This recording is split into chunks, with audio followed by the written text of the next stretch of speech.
Interesting. There we Okay. go. Hey. Poggers. Hi. Cool. Hi. How's it going? It's good. How are you? I'm doing good. Hang on a second. Let me show you to chat. How's it going, Laney heads? What do you call your community? Complainers. Complainers? Mm-hmm. Yeah. Oh, that's so cute. Yeah. It's the safe place to come complain. That's what we do here. Okay, so then I don't get to have the camera. I only have it for Discord then. Yeah? It should work. I had to isn't, fiddle with it but so many times. I don't know. I don't remember the order of operations. It only started working when I that's made so fair. my camera source at like a whole scene, and then you embed the scene into different scenes. I didn't know you could do that. There's so much you can do with OBS. I don't know how you could do that either. Yeah. Here, I'm just gonna do something else. I'm going to put, can I put you and I side by side in Discord? Yeah, I should be able to. There's like if you hover, then there's like a switch. Wait. Something. If you like click on, yeah, if you just click on the, like, your camera, my camera, or whatever, it should, bring it to, like, dual view. Okay. I think I can do this. I believe. Wait, okay. So tell, while I'm figuring this out, I don't know anything about your art background. I just know that you have one. Yeah. Can you tell me like what it is? Yeah. So I started doing art just like in high school. You know, drawing 101 was my first class, and I immediately fell in love with it. So I kept doing art through high school. Then I thought I was gonna go to college for pre-med, and then I couldn't get past chemistry 101, so I reevaluated my skills. And I landed on art history because I wanted to like be informed in like the canon, like the zeitgeist, if you will, of what has been done and is going on in the art world now, to be, you know, as nerdy as possible about my art. To be Sure. Actually, have you read the theory of like I have not run like, so I went to art school and they don't teach us like, you'd be surprised. They don't teach us a ton of art history. It's just contemporary art history and like no theory. Yeah. It's just like make art. Just do art, make a pretty thing. That's wild. My OBS is now not responding, which I think is a good sign. Good. And I have a pinwheel of death going. Oh no. Okay. And so you paint, and did you specialize in a particular area of art history or just in general?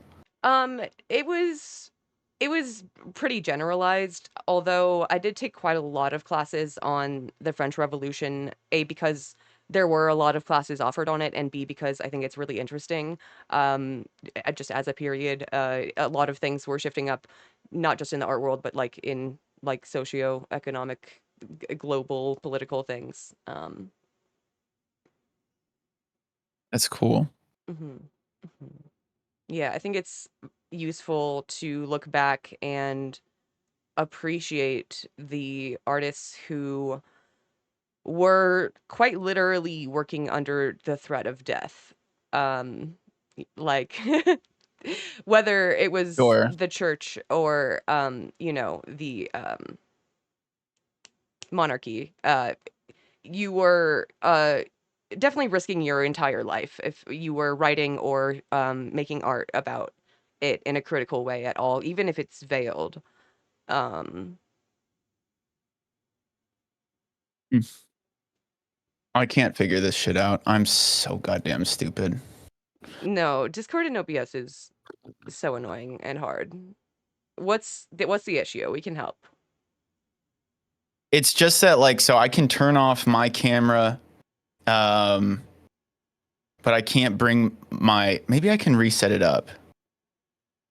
I'm trying to just like get my setup. The last time I did this, Rawi just did it all for me, and then I didn't learn anything. Yeah. Yeah. Um. Okay. Okay. I just want to have you side by side with me then in Discord. Which button would that be? You should just like if you can click on like your camera or my camera, it should toggle it just right There we go. That's or fine. left click. Everyone was giving me so many words of affirmation. I appreciate you guys. I listen. I am the biggest boomer on Twitch. Don't get it twisted.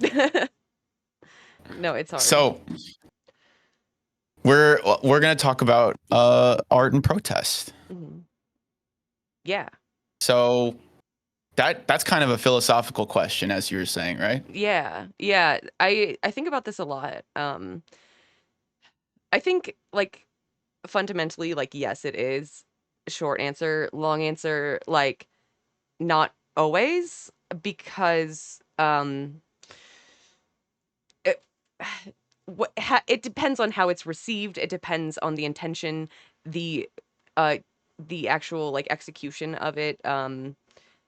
Sometimes it's just performance. Sometimes it's like music. Like I think a lot about like punk music as protest, and it absolutely is. And it's kind of inseparable from every protest movement also, like since it was created. Like they're really intertwined. Like Wait, tell me about that then. I'm curious. what do you mean? Like, About so about punk music? about your, yeah, yes. Um, I mean, there was always an anti-fash strain to punk because it's anti-establishment fundamentally, right? It's anti-status quo, and it's anti like conformity in a lot of ways, and that's like all very anti-capitalist to begin with. So it's really compatible with like liberation movements, with civil rights, because it's born from the same place, but it's also speaking to it, to the experience of being on the outside, I guess, being on the fringes. Hmm. That's really cool. I've never even thought about. I'm also gonna knock so that we can join chats. Hmm. Um, One time, so I worked in a an art museum in college, and they call it like a docent, and um I would interview new docents to like become tour guides at the museum. And one time, like the interview questions that we ask are like, "What's your favorite artist?" One time, they actually did say, uh, like they named a musician. I thought like that was interesting because I'd never actually considered that aspect of. There we go.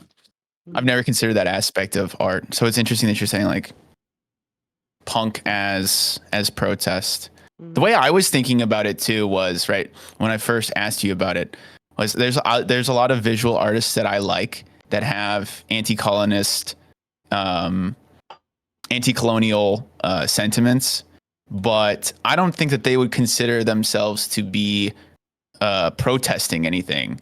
I would say that they consider themselves to be just calling attention to these to the colonization of them, Mm. which isn't like a call to action. And maybe protest is like an absolute call to action. I'm not sure. Yeah, like protests and activism, it invokes a very specific like a set of goals that you're trying to achieve, like that are ideally, organized and pointed. Whereas Mm. expression in art tends to be much more like nebulous. It's non-specific or uh can be I don't know. Because sometimes like images are so evocative. Like they're like really provoke like strong emotions in people and like positive or negative. And that power I think shouldn't be ignored because it's not by those in power. That they're very much aware of the power that it has. Yeah, Um but also, yeah, like I don't think it should be an artist's obligation necessarily to use it as like an overt protest. Although there has been sure. like a rich history of who are artists who do explicitly want it to be a protest. There's a lot of like installation art specifically I can think of that is with like an explicit purpose for like environmentalism. Um Sure. like there was that famous couple in like the 80s that did a bunch of installation stuff about the environment, and I forget their names, but uh I feel like a lot of the environmental artwork stuff has been, maybe, am I allowed to say this, a little bit kitschy because it's like um upcycled, recycled materials. I use a lot of like that sort of stuff in my work, but I've never considered it to be like a message. hmm. Um, but yeah. Do I you want mean, to? We should watch. is it not a Go ahead. message? Because like I mean, I've heard you talk about your art a little bit, and like it's very much about the fact that the fabric has been worn and like has lived a life outside of just like being produced. And that is a message.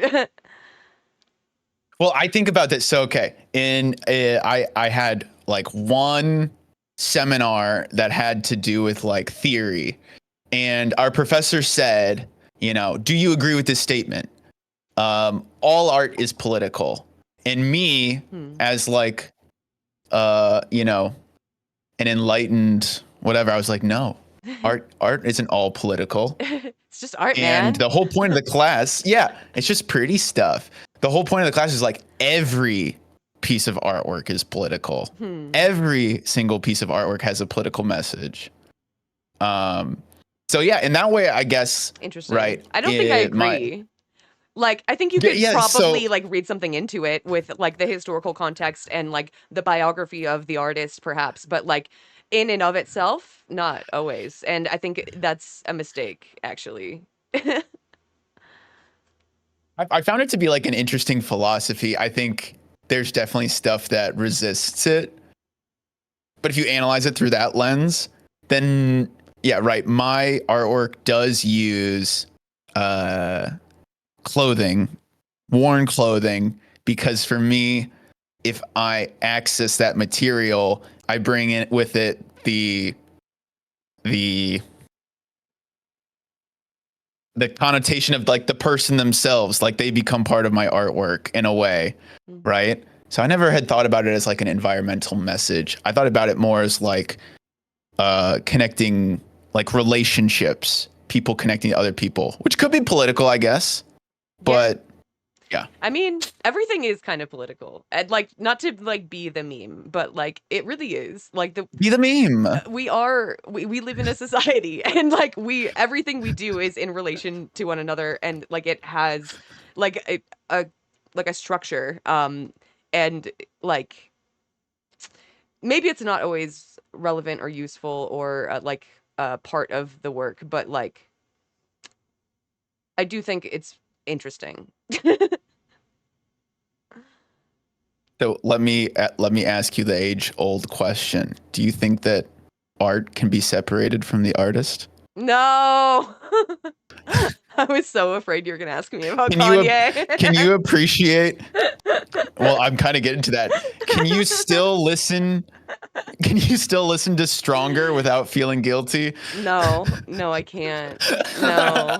Like, and I loved Kanye. I really did. And like I probably like still listened to him for too long, but like uh Me too. I can't separate it anymore. Like it's yeah, I mean, but singing about Heil Hitler makes it a little harder to separate. Yeah. Complainers. Um, You should look up Kanye's new song called HH. Heil Hitler. But like That's real. also like Andy Warhol was notoriously a huge asshole, like a prick. Like he was very pretentious, Yeah. very full of himself. He knew he was the shit and acted like it. Like so to some extent, I think we never really heard about the lives of artists, musician or otherwise, and now we know way too much, more than I would want to know. Yeah. Well, right. I think there was a period of time where there was like this romanticism around the artists themselves. It was very common for like artists to be aloof and reclusive, and they still are. But I would argue that like, especially as there's more like automated art making happening, like AI shit as well, the artist is becoming more and more and more inseparable from the art because we desire, like it's a reaction, right? We desire to see the artist's hand. We want to know that it was made by people. I mean, yeah. Did I just hallucinate someone talking about Damien Hirst? How dare you, Spiffy Juggins? I came here specifically for hot Damien Hirst takes. Fuck Damien Hirst. Who is that? I don't even know who that is. Damien Hirst, he's the do you know the I guess contemporarily he would Certified Lover Boy album cover for Drake, where it's all of like the emojis of the pregnant women. Oh yeah, fuck that guy. Fuck that guy. That's Damien Hirst. Yeah. He also he did that piece where they cast a. How do we all watch the same videos together? I'm such a God. I need to learn how to do shit. So the share your screen button, it's in the middle of the little buttons. Of course. The button's in the middle of the button. Just don't share the porn tab. Well, Chad has seen my porn tab before. We were listening to Trump lo-fi. Oh my god. That's what this was. What the fuck? It's pretty good. You want to hear it? No. Promise is made. Okay. But you can see this, right? You can see what I'm looking at? Yeah. Cool. Unfortunately. Okay. This is so cursed. He's famous for this piece. This has nothing to do with I'm sorry. Go protest. back. Hold on. That was the White House streaming that. Yes. That was the White House. I'm so sorry. Yes. I'm so sorry. What? The fuck? Yep. Okay. Whoever's in charge of the White House fucking social media needs the gulags. Listen. Immediately. Yeah. The shark box This is what they need. They need to be cast in. So this is just, I find this wrong on many levels. It's a real shark carcass. Mm-hmm. I wonder if my chatters can't see it because I'm an idiot. Do you think they did it right? Or like, do you think it's going to start rotting in there? There it is. That's like a different kind of art, I guess. Well, you're just watching decay. I think it's preserved, but I think it's fucked up. And then he's annoying, man. You know, like he has to this day the largest money made at an art auction for this gaudy. Look, put some respect on Gaudy's name. Don't you fucking dare. Check this out. This was auctioned off at an auction house. And the stupid shit about this is Damien Hirst got like a real human skull and bejeweled it with diamonds. Okay. Then his own people bought it from the auction house. So it was like he bought it for himself. Yeah. And that was the biggest. So I'm very much on the fuck Damien Hirst train. Okay, that's actually the thing that like radicalized me to begin with, was learning about how the art market works and how it's essentially just a giant money laundering scheme for rich people. It's like the stock market, but it's physical things. You know what I mean?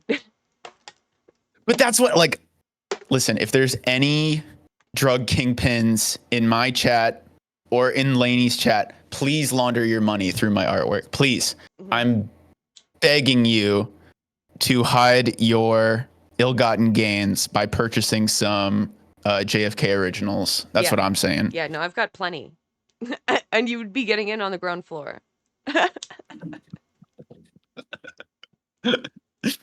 Banana taped to a wall. What do you think about banana taped to a wall? Um, I, it's just so absurd, right?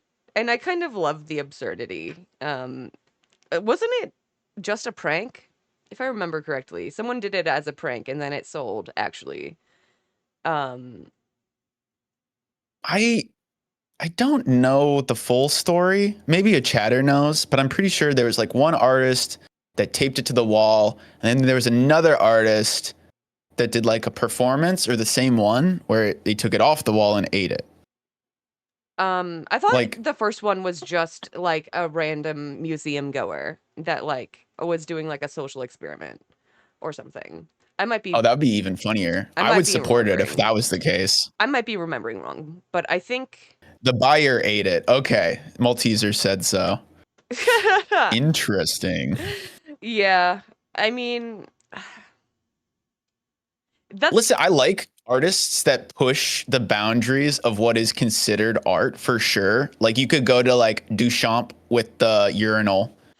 classic, of Um, course. that's that he was the banana duct tape guy of his time Yeah, I in a mean, way. that was like the first like like found object just kind of altered and installed in a way that was,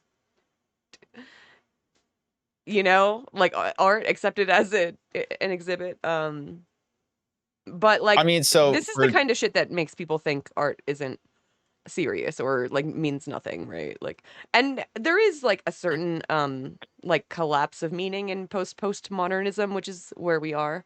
Um and I welcome that because like it it also collapses like the worship of traditional art, classical art, especially like Greco-Roman style art. Um and I think that's like only good because like it's just colonial as fuck. yeah. Yeah, I liked what you were there's colonial, a lot of white people in that artwork as well. What does it Yeah. mean? So the story here, for people who don't know, is Marcel Duchamp. He's considered like the father Oh, I of didn't pull it a up. ready-made. Here.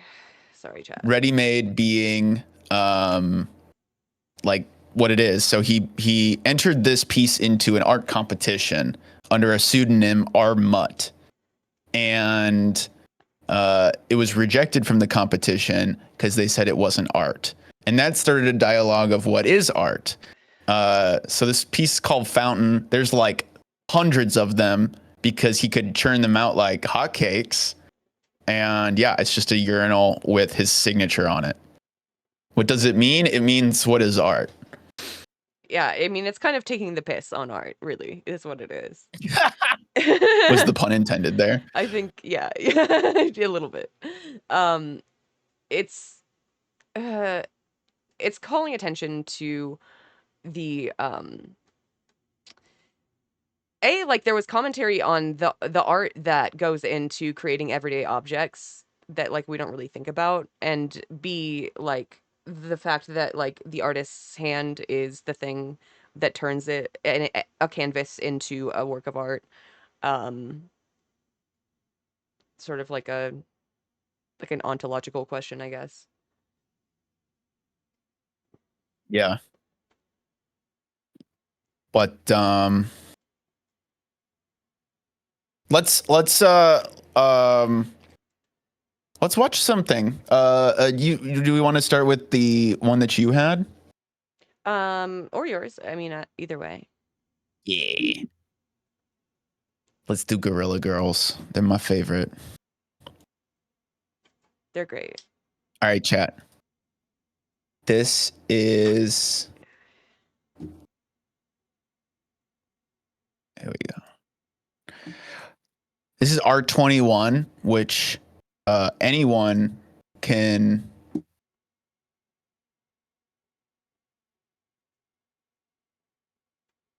My whole shit is freaking out, which is great. Well,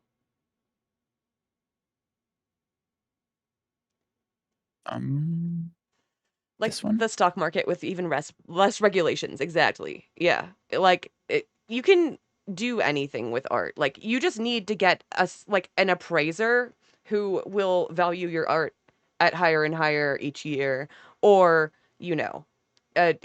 take it to auction and have someone else buy it and they'll buy it back.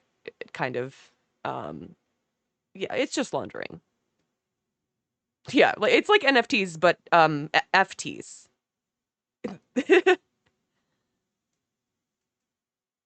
FTs. I like that. One of my professors tried to get me to make NFTs, and my uncle. Fuck all of those people, in my opinion. Yeah, my brother wanted me to do that too, and I didn't like any of it. I didn't like the whole scene. It was so weird from the jump. Yeah. I'll read this blurb. This is Art21, which is a database of like awesome short films about different artists. And this is like the first thing that comes to mind when I think about protest in art. And these are the Guerrilla Girls. So I'll read the blurb, maybe not the whole thing.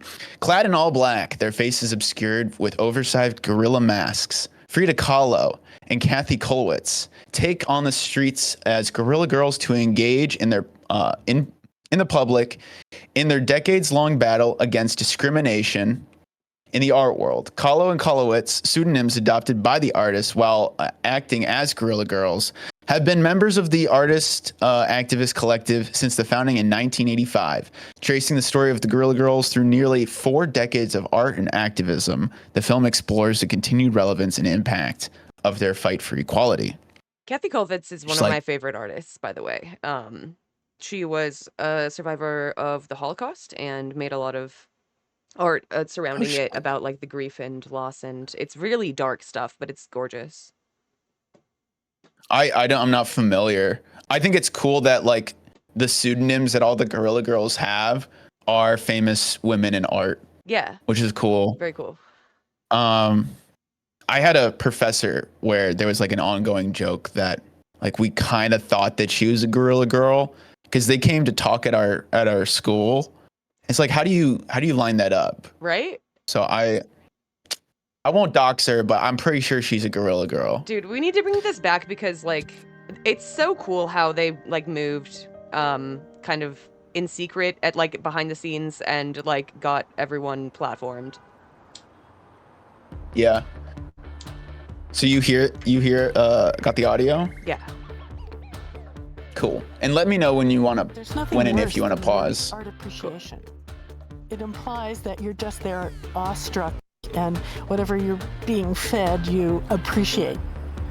Art really is about discourse and about discussion. You have any ideas what museums could be? Decolonizing museums. Like not having stolen things. Oh, that's art is for the public, then the public should have a right to express their opinions and views. As a young artist, like sometimes I see things and like get so frustrated and feel like nothing has changed.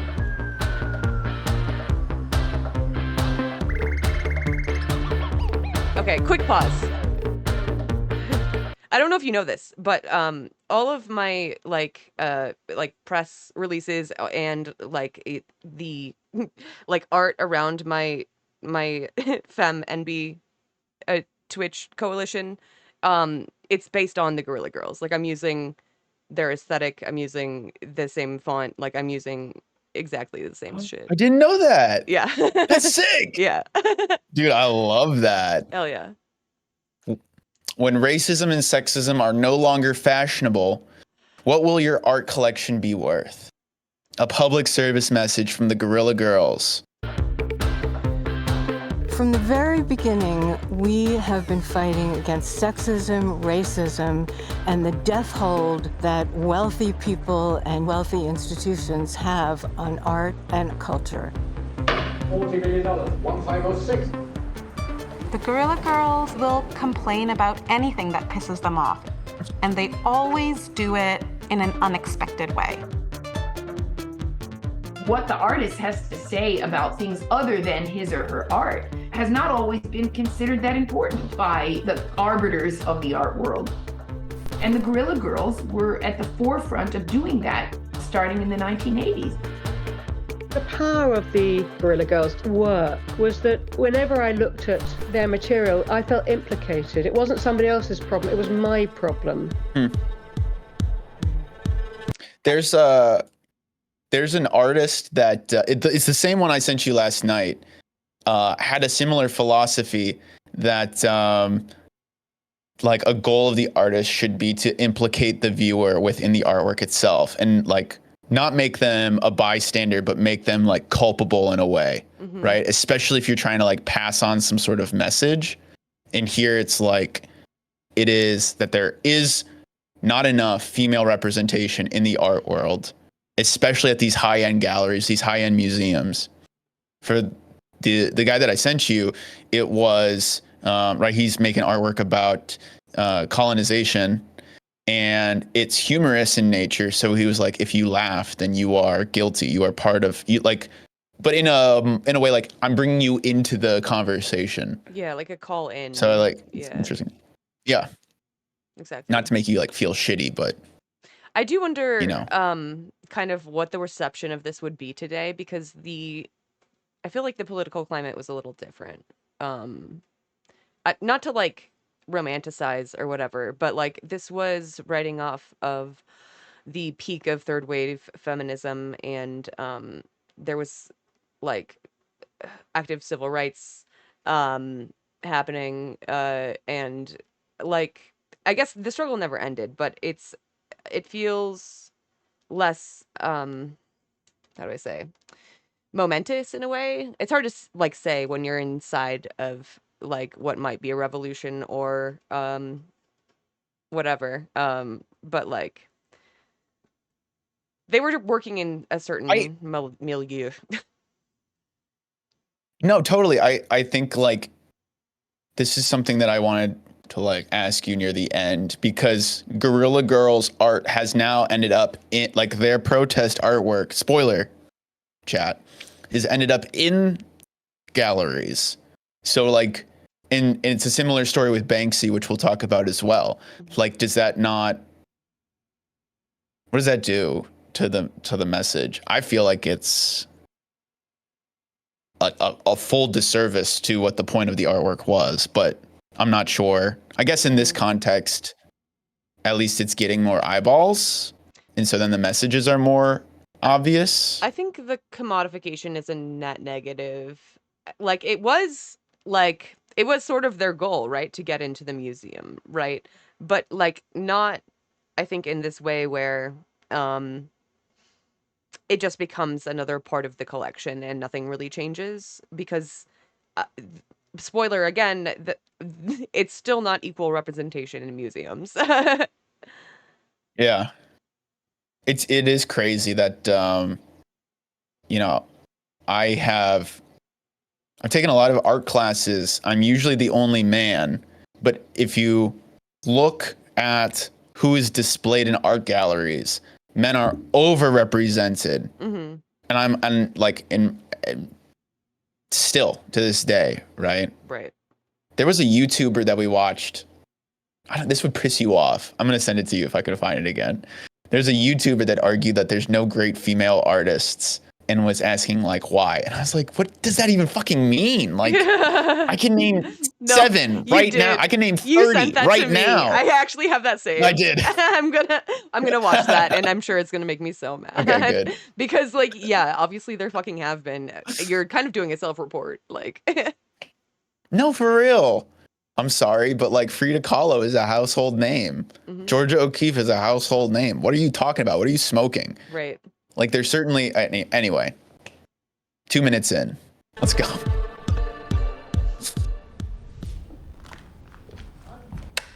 I'm one of the founding members of the Guerrilla Girls, and I've been involved in just about everything the Guerrilla Girls have done since 1985. I'm kind of a lifer, but I am, in my real life, an artist. And I'm also a founder of the Guerrilla Girls and also a lifelong political artist.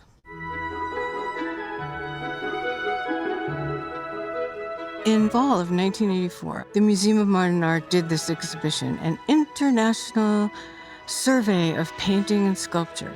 There were 169 artists in the show. Nice. And only 17 women and very few artists of color. And women artists in New York were really pissed off.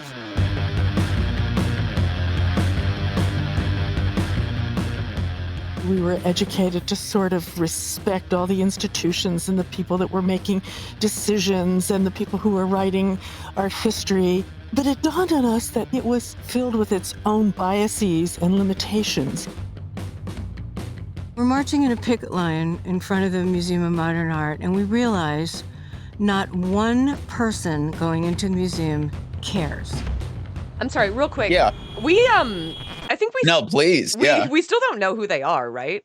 Like it's still a mystery. We still don't know. Yeah. And like, look at them. This is a great lesson in OPSEC. They are covering their hands, their entire face and hair. They're covering every inch of their goddamn body. Okay, I just want you to notice. Totally. Absolutely. One person going into the museum cares. They still don't, is the thing, right? And that was the aha moment. It was so clear that there had to be a better way to convince people and make them understand how much discrimination there really was, both racism and sexism in the art world. Most of the women who are doing all the bitching are completely talentless. For example, like the top women artists, you don't hear them making these embarrassing feminist pleas. Fuck you. The more we looked at the Dude, what the fuck? Fuck you. I find that what an interesting human being. I wonder, you know, if you were good, you would just be good, right? Get good forehead. Exactly. That was sort of the thesis of that video, was like, you know, is that women didn't have access to the same education that men did, and that's why men have been superior artists, because they have had the monopoly on education. And I'm like, that's your thesis? Yeah. Anyway, like, you think you're doing a feminism too is the worst part. Is like, you think you're doing a feminist analysis and you're just still not. Right. It's interesting, like, since October 7th, these very same museums that the Guerrilla Girls are protesting against, the MoMA, you know, you name it, they are part of this. I don't know. What do you say? They're financially tied to Israel in some way, shape, or form. Yep. And BDS applies to these places. And I will say this, I love art museums. I love spending my time in art museums. I know that it's problematic. Same. I go there a lot. Like, I don't know what the... Yeah, I'm part of the problem is what I'll say. There's no conclusion to that thought. Yeah, no, it sucks. I mean, we should absolutely keep pressuring them to divest, is the thing. Whether you still go there or not, like, that's kind of neither here nor there to me. Like, I wouldn't feel too bad personally. Like, as far as the breadth of a BDS, if going to see some art is the thing you do, like, I don't think that's like the worst thing. But yeah, no, like, the connection is deep, and it is just largely, you know, like, financial investments. It is. It's all financial, and capital owners have kind of shit taste in art. Listen, I'm gonna be a brave truth teller. True. They have shit taste in art. Yeah. And they do. You're right. They don't fucking know. They don't even care. Like, there's no reason for them to have a taste in art, because it's like whatever their appraiser tells them. For like a couple a short period of time, like 2 months, I worked at a Blue Label art dealer, and the people that would come in there to purchase art, right? They weren't saying like, I want this, I want that, like that speaks to me. They were like, I need something red about yay big that can go on like my mantle. And that like doom pilled me to no end. Like that's, I don't think kids should have that's food. the kind of shit that they want. I need something Fuck that about kid. this big, you know, that matches my drapes. Anyway. Yeah, no, That's my. that makes me want to. I'm having Luigi thoughts, and you can't stop me from having them. You mean Luigi, the Mario brother, right? Yeah. Yes, I love playing Mario Bros. Of course. Thank you, Anand, Yes. for the gift. Thank you so much. Numbers, we realized that there was a To Lotta Glotz. I don't think kids should have food. Yo, Lotta Glotz, welcome in. systematic that kid. elimination Thank you. of women and artists of color from the so-called mainstream of the art world. What does it mean that museums are getting subsidies and have no obligations to be ethnically diverse? We thought it would be really important to just state the facts and see what people did with the facts. We met at my loft. We were just a hodgepodge of artists. We called ourselves the Guerrilla Girls because we had to become anonymous to say what was obvious. Kata and I came up with the 2 first posters. The very first poster was this list of male artists who allowed their work to be shown in galleries that showed fewer than 10% women or none at all. Oh my God. When one worked, we would do another. When another worked, we would do another. The facts are a hugely important part of it, but also we had this kind of outrageous in-your-face design and crazy headlines that you couldn't totally ignore. We passed the hat around to pay for printing. We were sneaking around New York in the middle of the night putting these things up, and people saw them and all hell broke loose.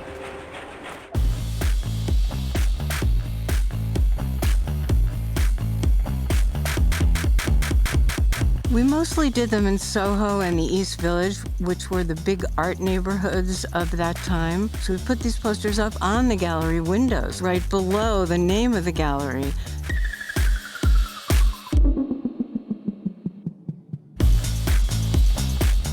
It was so exciting to go out the next day and to see a dialogue being ignited. I love the report I remember card. a gallery That's so director funny. came by with her son, and he sing-songedly sang, "Mommy, why's your name up there?" If you look at the art schools, at least half of them are women. So what happens to these women? That's Where what do I'm- they go? yeah. But that's It's not still a the problem. art world Exactly. discriminating. That's their choices. There were several art classes that had no men that I was in. Yeah, I mean, I have rarely, The advantages of if being ever, had a woman male artist. peer. Working without the pressure of success, not having to be in shows with men, having a relief from the art world with your 4 freelance jobs, being reassured that whatever work you make, it will be labeled feminine, Yeah, knowing your career might pick up after you're 80. I think about that a lot. Over the years, about 60 people were in and out of the group.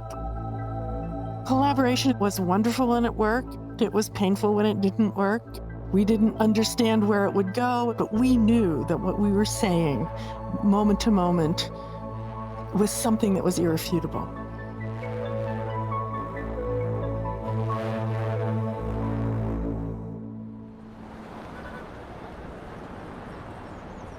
Kind of new on the scene here, but I love it. Well, do you ever think to count how many women, how many artists of color? Oh, absolutely. Yeah. And does that change your attitude or your idea? It has a lot, and the idea, I think that's why maybe my mother and grandmother were never really that interested, because they didn't see anything that was done by people that look like them.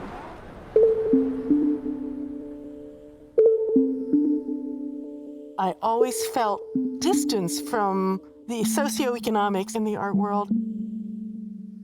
I grew up in Pittsburgh in a working class family.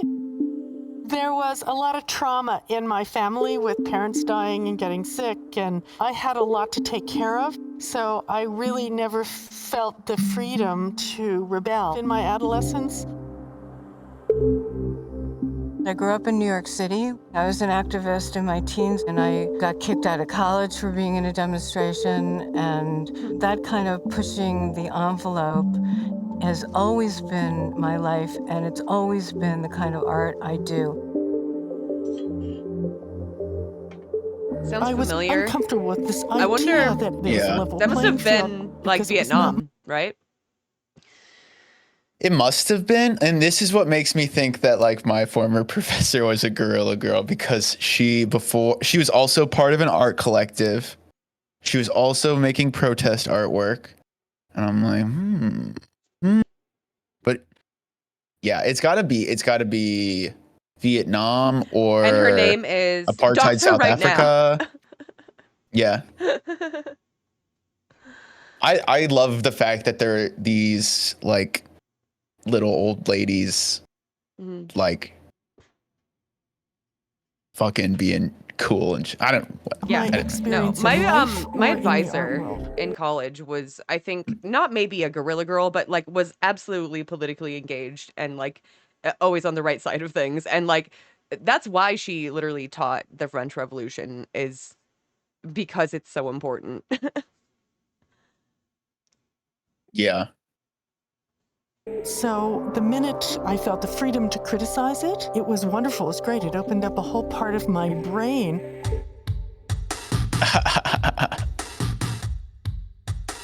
I like her I couldn't glasses under the stop. mask I can't too. explain why, but I couldn't stop. And it became as important to me as anything else I did in my life.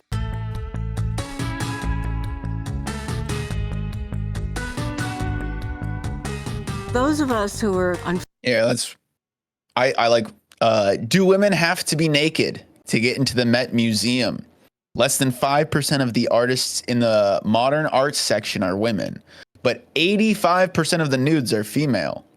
I've been Curious. saying it for years. We need more dong. We need more male nude. We need to see more dong in art museums. We do. I don't think that's what they're saying, but you're right. No, you're so right. More That's cock. not what you got from this. No.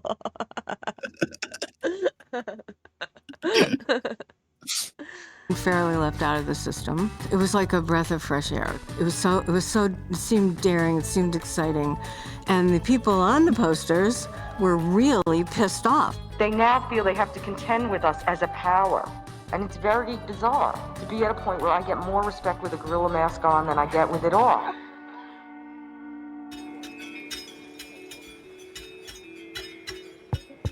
In 2006, we had at the Tate Modern a small room with a group of the Guerrilla Girls posters. But I was put on the back foot by a journalist, grilling me about precisely what the Guerrilla Girls were charging us with, a lack of representation of women artists, lack of diversity, and I had no way of responding. My inability to respond was published in The Guardian. I don't think I want to talk about diversity. Profoundly embarrassed. And in that moment with Guerrilla Girls, wonderful pink letter really resonated with me. That idea that I had agency in this and I had to take some responsibility. Dearest art collector, it has come to our attention that your collection, like most, does not contain enough art by women. We know that you feel terrible about this and will rectify the situation immediately. All our I love the love. condescensionism. I know you must feel terrible. About a year later, I took over the leadership of building the International Collection, and I presented a strategy to massively broaden the diversity of the collection and to really address the representation of women. That moment with the Guerrilla Girls was profoundly influential. They're wonderful individuals on the inside trying to change things. But there is a corporate capitalist institutional structure that's connected to much larger forces. Right now, art institutions do not get enough government funding, and so they're reliant on individuals to donate to them to make art exhibitions happen. Yep. A lot of the people are very wealthy individuals for whom art is an investment asset. And so they will support exhibitions that raise the value of their art collection. I feel like in any other industry that I keep thinking about, like, if we could do this today, like, it absolutely not. Like, immediately, Guerrilla Girls are labeled as a terrorist organ. They arrest all of them and they're sent to Gitmo. Like, I just don't know. I mean, I can only imagine what like the manosphere, the Tate brothers would say about like female art collective that is, advocating for more diversity. This would be like DEI, brother. Oh, they would use slurs. Yeah. Slurs. Yep. Love slurs. What's your favorite slur? Sorry. Easy F word. Yeah. that would be considered insider trading or something, but it's not. Guerrilla Girls Code of Ethics for Art Museums. Thou shalt not I love give how more funny than they 3 are. retrospectives to any artist whose dealer is the brother of the chief curator. Thou shalt provide lavish funerals for women and artists of color, who thou planneth to exhibit only after their death. We did a whole series of these posters. After many years, we thought it would be great to do an updated version and build the actual monument and drag it around to every museum we could possibly get to. Hell yeah. Thou shalt honor all thine employees, never undermine their efforts to unionize, and pay them a living wage.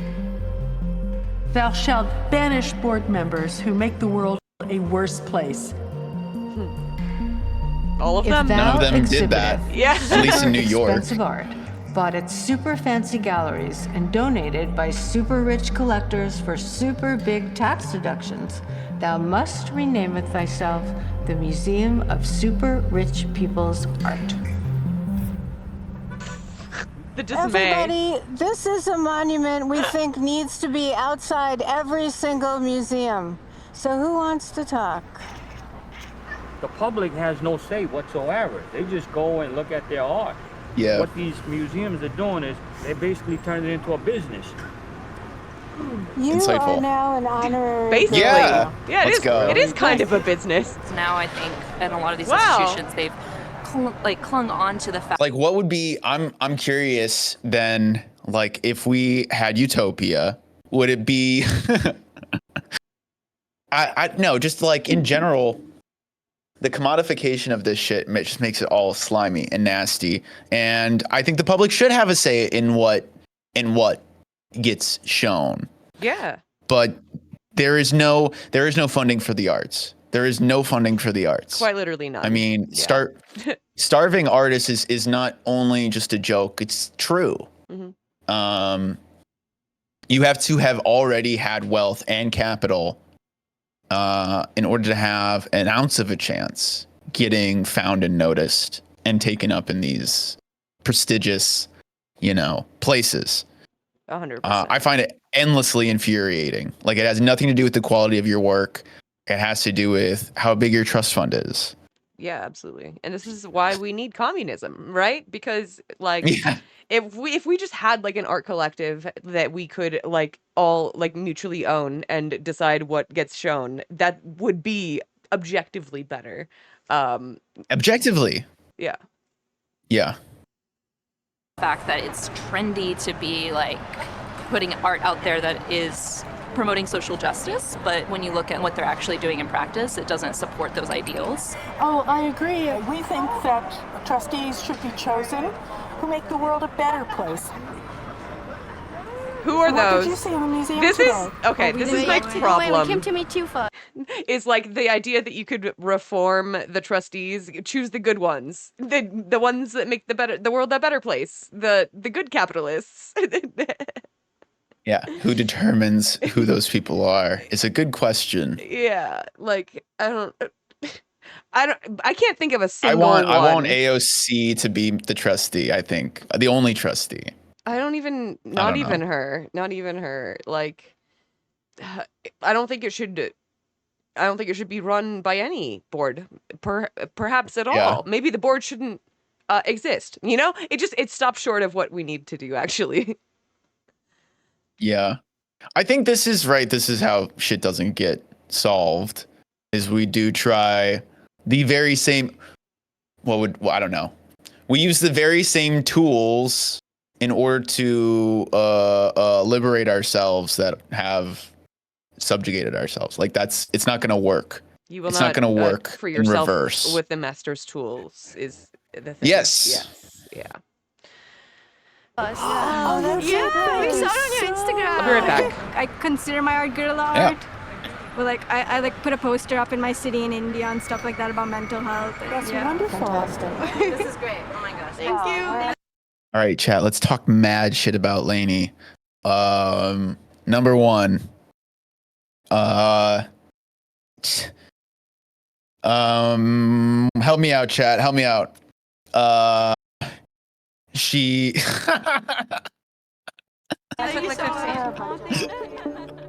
Well, we've been so lucky that people all over the world want our work. The Guerrilla Girls' work has always been statistics. People don't believe you unless you show them the numbers. Can you believe she made me a mod? Look at Without you, the Chuck. numbers, you really have a false sense of diversity. For the last 20, 25, 30 years, we get people saying to us, I never knew this before. Our stuff is easy to understand, and then you take off with it on your own. I've been teaching now for almost 30 years. I make sure that my students are aware of the Guerrilla Girls' contributions. They get museum shows in Her Europe. taste in music not- could use a little work. Shit. I think any streamer's taste in music is better than Frogan's. That's what I'll say. Okay. Frogan has the worst taste in music I've ever heard on Twitch. Everyone else is above that. That's what I'll say. so much in the United States. I think that that's an indication of the resistance still to the practice and to the message of the Guerrilla Girls, despite the fact that there are probably, 200 art history majors writing papers on them right now. One of the most exciting things for me has been the shift where the younger generation are learning about the Guerrilla Girls earlier and earlier in high school, or they saw the work on social media. It gives me a lot of hope. Bye-bye. And I hope you find things that you love to look at. Can't we think about art as Leather not skirts being are about dope. winners, but about something that we all I'll say need it. Listen, I'm a brave truth teller. Leather skirts are dope. in our lives? Thank you so much, and good luck with your own work. This is a big moment in my life. And there are so many cultural traditions where art is collective and it's done in a community.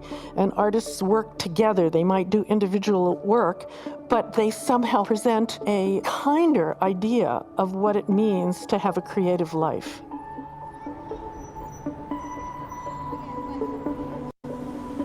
Come over.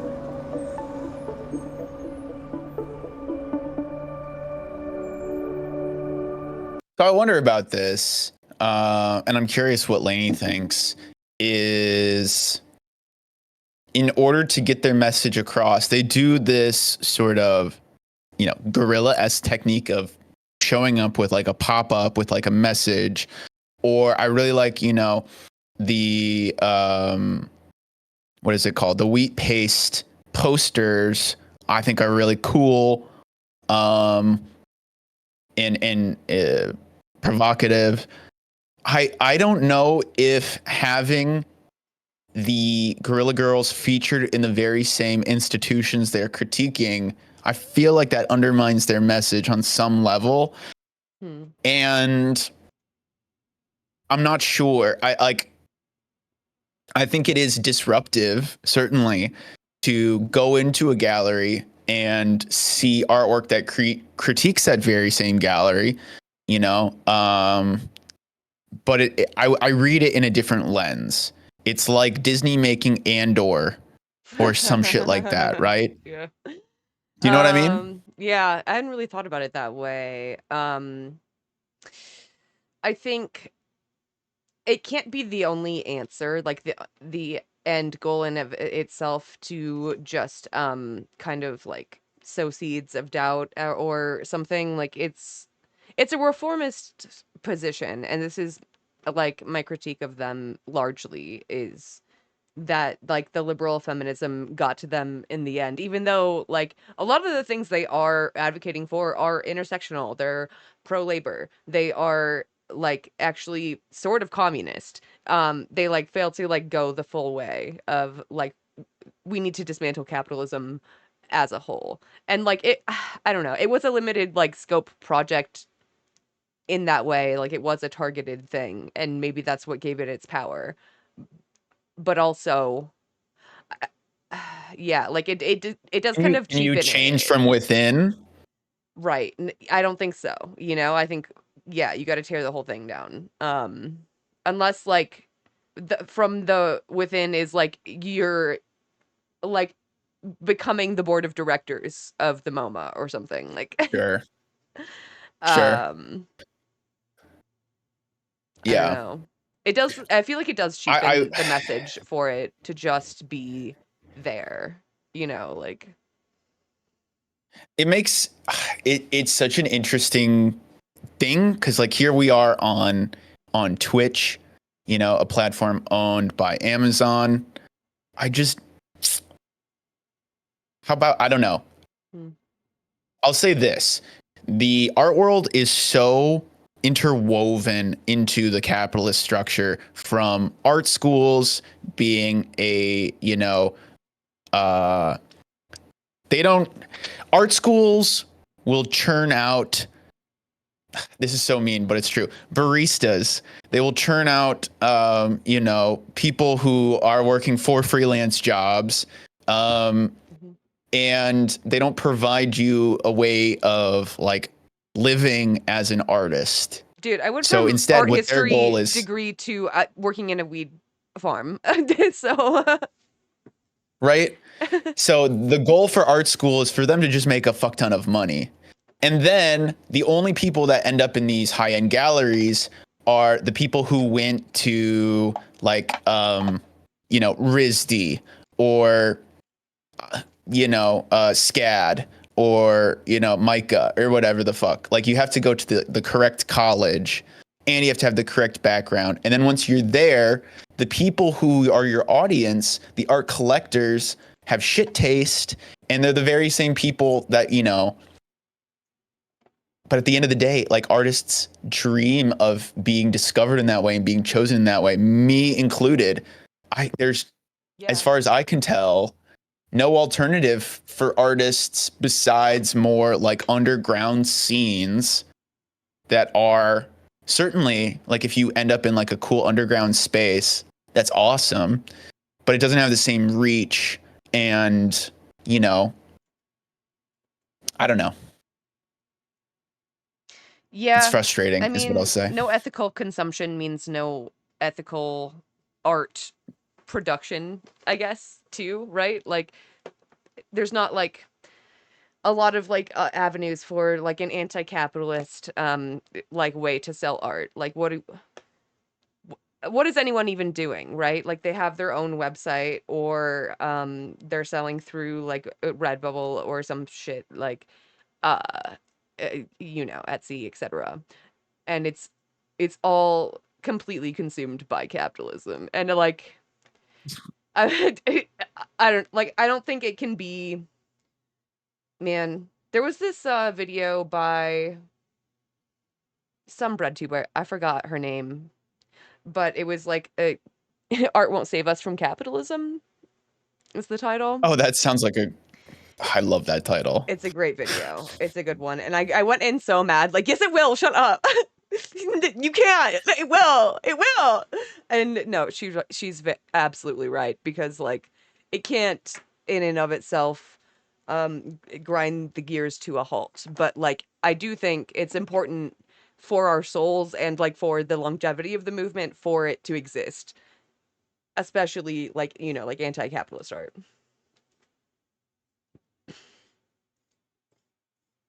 Here, here.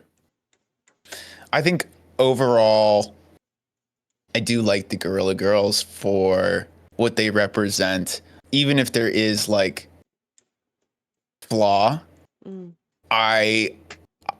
They're cool. No, They're cool. Same. I look up to them. Like they are like the shoulders I stand on top of, right? Like it's Truly. aspirational. Like I could only wish to be half the women they were. Like I look at them like the Code Pink ladies. I think that like they're so cool and I don't know. They do so much disruptive shit. Yeah. And it's it pisses people off and I like that. Yeah. I really like Code Pink. Like more and more the more I learn about them, like the more I like it's like really solid. And like they're like some of the only people like going to Congress daily to harass people to be like, "Hey, what the fuck? Hey, why did you sign this? Why the fuck did you hey, why'd you approve this budget?" And I think that's important. Yes, we need to bring bullying back. Yes. Specifically for Bring politicians. shame back. But Hippie sweater. yo. So did you wanna do another one? Oh, is it over? It is over. Wow. Yep. Yeah.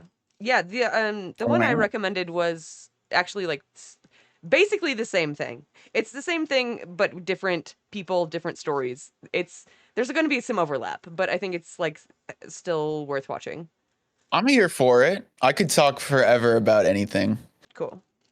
This has more of the like Do you want me to... the political context of the like when it started. Do you want me to bring it up? Oh, yeah, if you don't mind. I got you. I'm busy getting high. Also, I got my tights stuck in a zipper of my my portfolio bag, so I've got to figure that out.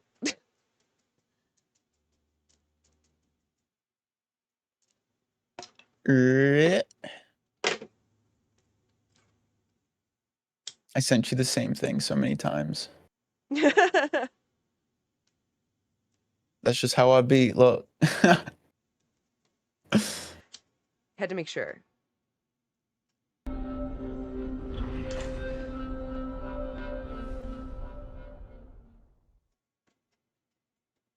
I've got no secrets, kick it up from behind.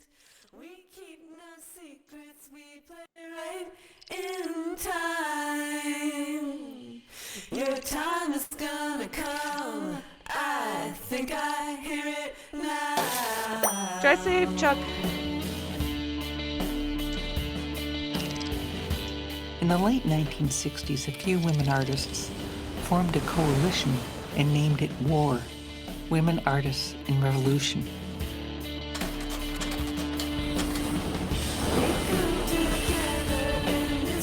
I don't know about this collective. And I didn't pre-watch. I told you I was gonna, and I didn't. I'm proud of you. I'm proud of you. Thank you. It's cool. And you have to ask yourself a lot of the same people. Why it was necessary for them to do this in the first place. The books that you read in those days were written in a way that denigrated women artists if they even mentioned them. As an undergraduate at Harvard University, I don't think there was a single woman artist whose work was ever discussed in any one of my classes. When you're a woman, it's hard to tell that you're being censored when you're not in a museum to begin with. Can you name 3 women artists? Who's a woman artist? Can you do it? Challenge. Name a woman. Name 300 women. Do you know that the Billy on the Street bit? Like name a woman? Yeah. Classic. Classic. Okay. I have to get my phone charger. I'll be right back. Talk shit about me while I'm gone, okay? Okay. Freedom. JFK is too cool and nice and friendly. Can and anyone name 3 women artists? Makes me mad. I need 2 more women artists. 2 more women artists. Yes, a female. This film is peppered with images that for years you were prevented from seeing because there was no access to them. This film is the remains of an insistent history that refuses to wait any longer to be told. Amelia Earhart nailed it.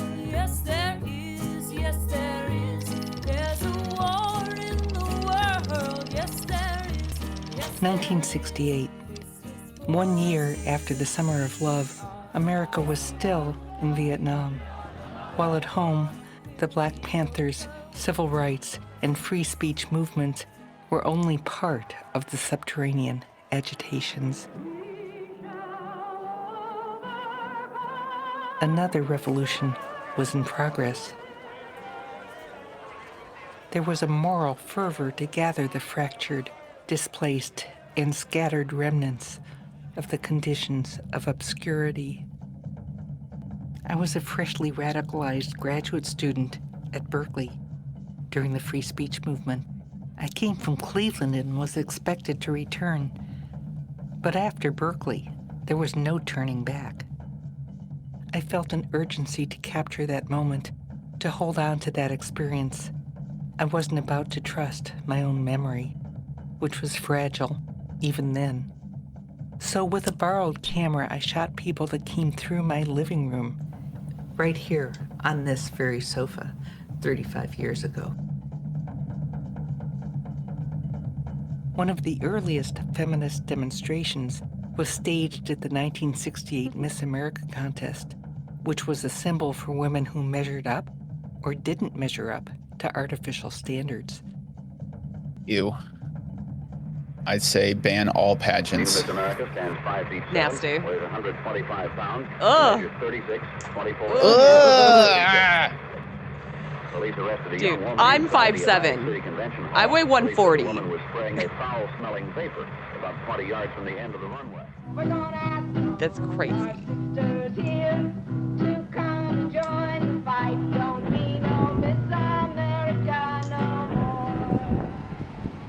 And it was at that precarious moment in history that art and politics fused, and then transfused into the blocked cultural arteries of the time. It was a week-long protest of art events against the Vietnam War. I used a formation from my ward piece, and we snaked through the streets of Soho with black armbands. Politics of 1970 must clearly say to all American people that the walls between the races and the walls between the classes must come crashing down. Judy Cohn Garowitz was inspired by the Black Panthers when she changed her last name to Chicago. So we adapted the forms of the Black Panthers before we developed our own forms. No, it's absolutely true. When I didn't feel like I had a name, Dirty 630. and I wanted to make some statement, some kind of symbolic statement about the fact that I was taking control of my own destiny. I was fighting it out pretty much alone and isolated. I shot wherever and whenever I could. This clip of Judy Chicago was shot in a bathroom at Hayward State, where we were able to get good sound. Let's see if I can think back that far, Lynn. Now we're going back into the end of the 60s, okay? There were almost no women artists who are visible at all. We all thought we were alone. Some friends said to me, if anybody can tell you, what galleries you can go to. Turn back, heedless travelers. History is no place for the living anymore. I love that piece. I made no point. And I went to the Uptown Gallery, but of course we didn't. Thank you for the raid, Andromeda. We had a good stream. Hell yeah. Welcome in, everybody. So there's heads spitting up blood coming out of an explosion, an eruption. Hell yeah. Yeah, I think it's also like it's sort of in the shape of like a uterus, ovaries. Oh. Yeah. Cool. Like the previous one also. See me, Ivan Karp saw me. And I was wearing high-heeled boots at the time. And so I was, you know, really kind of tall. And Ivan is small. And there were these sculpture stands all around the place. And he didn't have me put my big tablet, 24 by 36, on this. He had me put on the floor.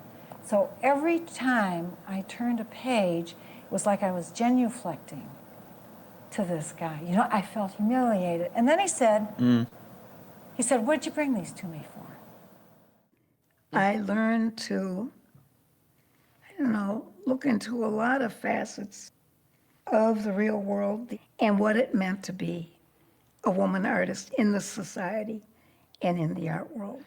And as it was pretty tough. Women aspiring to success in a male-dominated art world, as we know, must work much harder at it and will be defined as second-rate for the most part. Sorry, I paused, champ, but I do not have one. How do I even say this without? It's just disgusting. Every single one of my female art friends or femme presenting has experienced direct, like, quid pro quo style sexual harassment in like sleep with me to get into this show. Yeah. Every single one has. Yeah. Every single one has a story like that. I don't have a story like that, but it's similar. There was a very creepy art prof who was very hands-on, but only with certain girls. And I wasn't one of them. And so when I went to ask for basic accommodations for, you know, depression, anxiety, etc., he said, fuck you, you have to be in studio, even though I spent more time in studio than everybody else because I was there and throughout the night. I know that no one else fucking came. Anyway, he was mad that I didn't let him flirt with me, so he like gave me a C. Retaliated. That's so cool. Yeah, so cool. Very So normal. Be in studio, watch me be on my Mac. An attitude within the institutions that it was acceptable, normal, and preferable to have all white male shows. So coming up against that, both as a black person and as a woman, was very daunting because it had to do with basic attitudes. The people I was meeting didn't realize that I was recording and that they were creating much of what would become part of the feminist art movement. But we all felt something transformative was occurring and that we were part of it. One voice and then another became a chorus, syncopated into a movement. Man, sorry, one more pause, champ. Just one more. I finished some of my art credits. Infinite. I finished some of my art credits at a community art college because like I got suspended. Long story. Anyway, I like wound up getting to know a lot of like the older women artists in my town, and like they're incredibly talented, very talented. Like turn back, heedless a bunch travelers. of like hidden talents that you would never place for the expect living anymore. to be in like a small ass like podunk town like this, but like. Only one single one of these women made it into a gallery. And it was because she was painting these fucking, like, cowboy portraits, you know, like, portraits of, like, horses in the Wild West type shit. And, like, that's the only way that she found, like, any commercial success. And she made much better work that was, like, it was ethereal and existential and like so beautiful, but like no one wanted to see that. That's another, I mean, if you become like, I'm that person, I'm the horse person or something like that. I hate getting like pigeonholed into something like that. That's a shame that her better work wasn't picked up. Like I said, people with money don't have good taste in art. They don't know It's what the just fuck they're true. doing. Yeah, and like she was good at catering to the demographic, but like I don't want to fucking have to do that, Yeah. man. Like, You got a boner raid. Do you see oh that? yeah, Boner Raid. Thank you so much for the raid. I hope you had a great stream. Welcome in, boners. We're talking about art.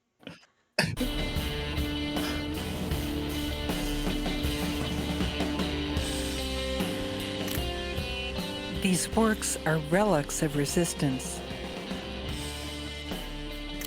and very different from the work that was being exhibited in museums and galleries or was taught about in art schools and universities.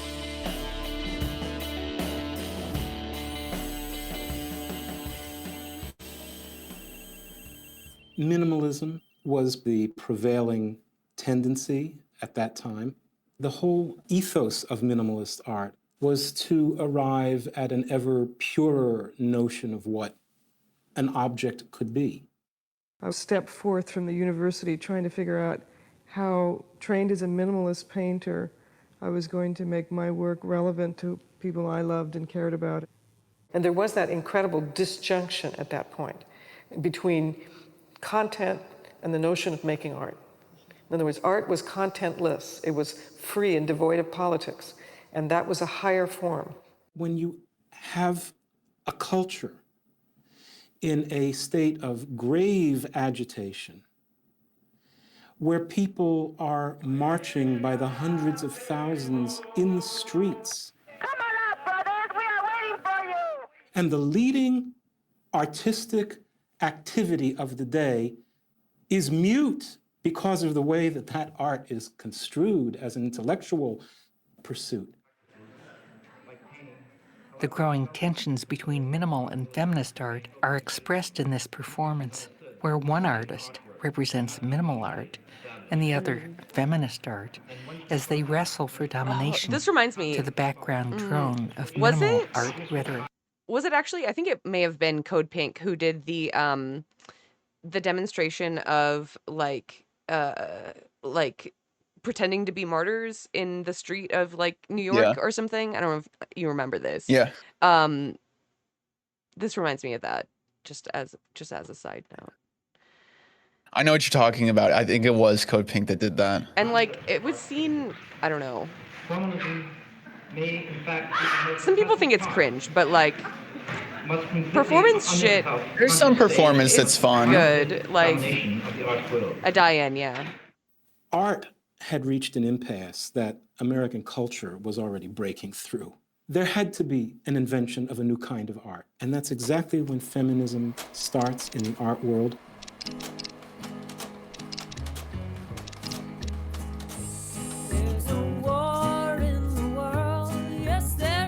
Cooperation with the armed forces of South Vietnam, attacks are being launched this week to clean out major enemy sanctuaries on the Cambodian-Vietnam border. The National Guard is called out to restore order at Kent State in Ohio. Guardsmen, harassed by rock throwing and name calling, fire into a group of students. What really spurred me to do performances was around 1970 when the killings at Kent State happened and Nixon invaded Cambodia. I got a sense of the immediacy of these issues in my life that made me feel as though the work I had done up to that point was just not adequate to express my current concerns. And so I felt the need to move out into the world and also the need to be more concrete and confrontational in my interactions with people through my work. In protest to the invasion of Cambodia, the artist Robert Morris closed his exhibition at the Whitney.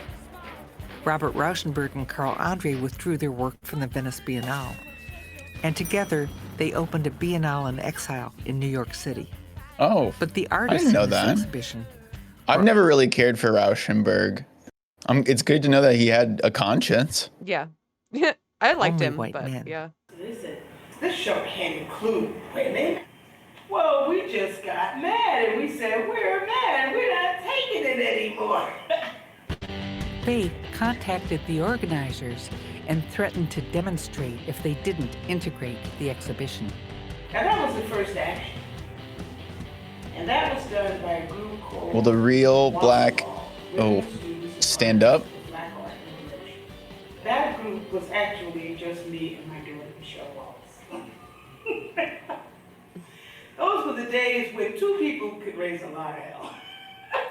and make everybody think we were 35,000 people, you know what I mean? Between May and September 1970, simultaneously and spontaneously, other creative actions for integration surfaced throughout the country.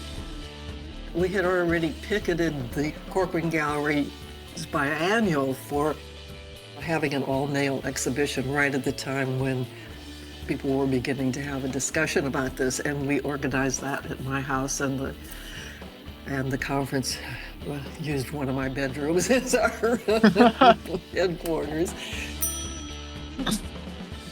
Do It what you was gotta a do. sculpture annual, and people said that, oh, there are no women who make sculpture, the usual silly business. We did a big demonstration. I will let you know, the Whitney Biennial had AI art in it last year.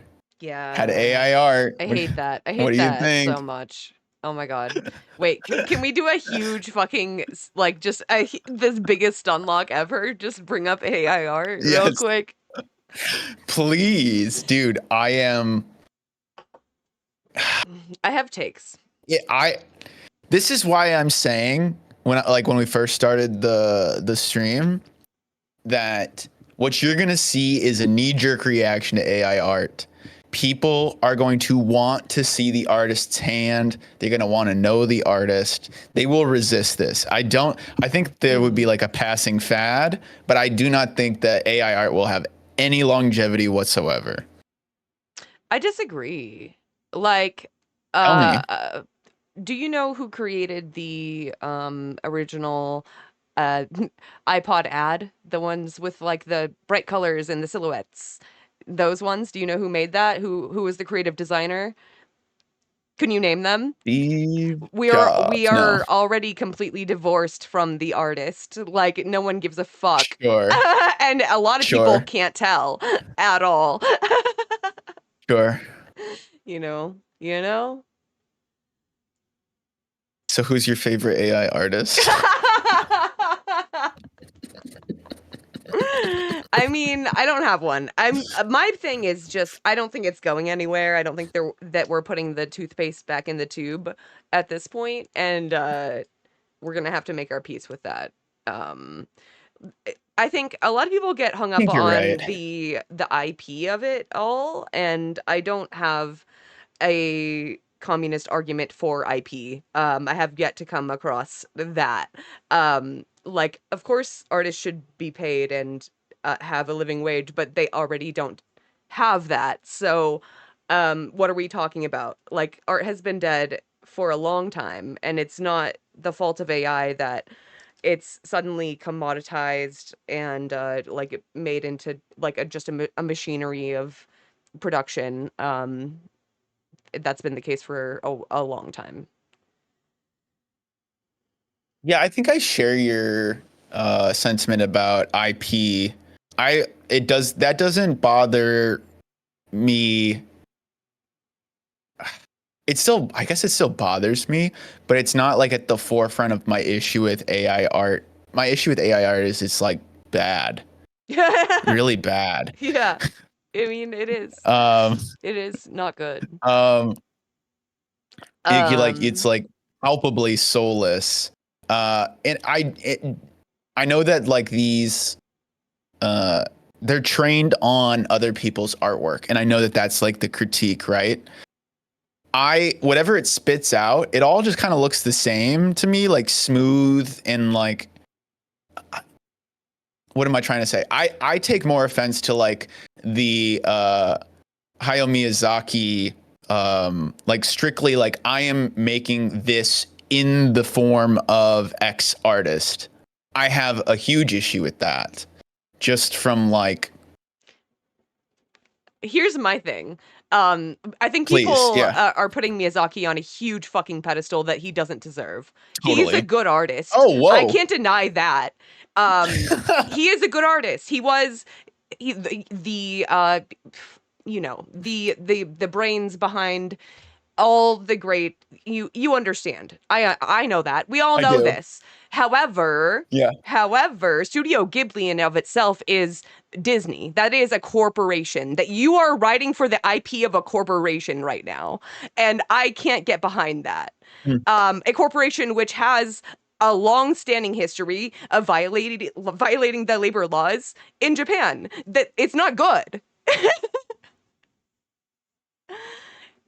It's I not hadn't his art considered that they're that. stealing. They're stealing reproductions made by a slave wager people in Japan. Like, and also those artists who Huh. work for Ghibli can't just go make a Ghibli commission like people suggest. You can't do that because the IP belongs to Ghibli. That would be theft. You can't just hire an artist to make Ghibli-like art. That's illegal. Just like the AI is Sure. illegal. Like, what are we talking about? Like, IP already. So are you like IP law only exists. So are you like saying like tear down IP just in general? Yes, it only exists to protect corporations Interesting. because we live in capitalism, right? So you're not protecting artists in any capacity, and I don't think you actually care about them, because if you did, then you would be supporting individual human artists. Like Artsy Marxist. Go buy a print from Artsy Marxist. Shouts the fuck out. Yes. Interesting. I think definitely this, I think that's what, I've never really had a problem with it being trained on other artists' artwork, but you saying like, yeah, it's a corporation, not a dude. I would say, right, if I also using, Miyazaki please, is yeah. a millionaire. When he sold Ghibli in like 2021, he became a multimillionaire. Yeah. Well, see He's that fine. would be what I would say is He's it's literally like fine.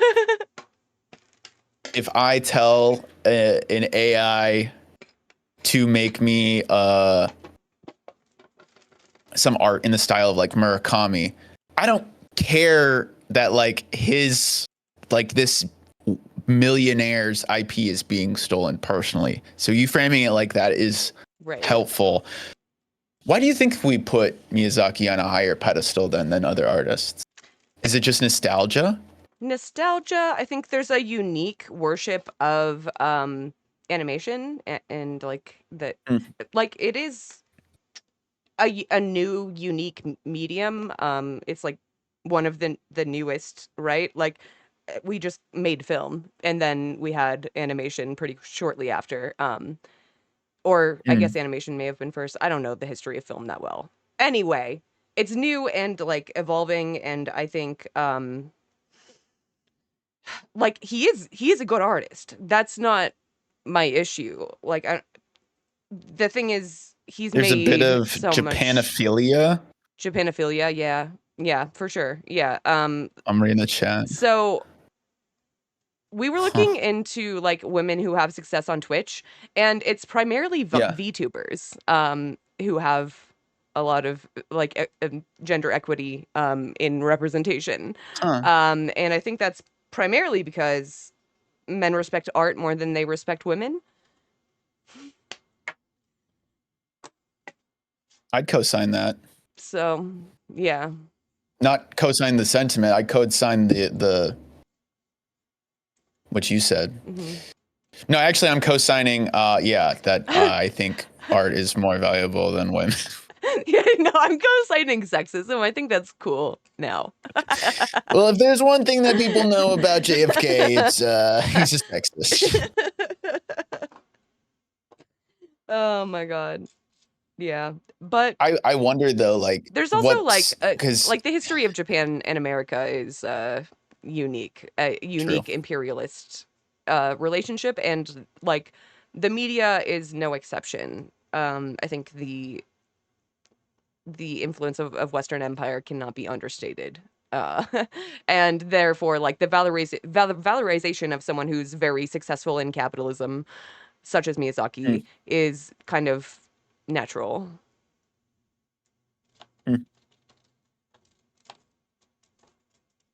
But bad.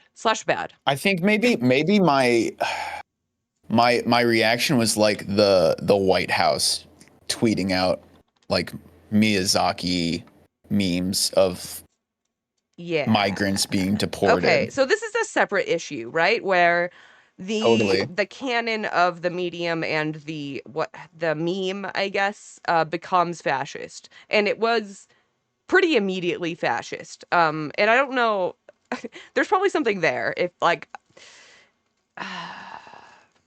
I don't know. So that's what Witch Chatter said this. Scrolling. His movies tend to have an anti-fascist streak. People love cute things.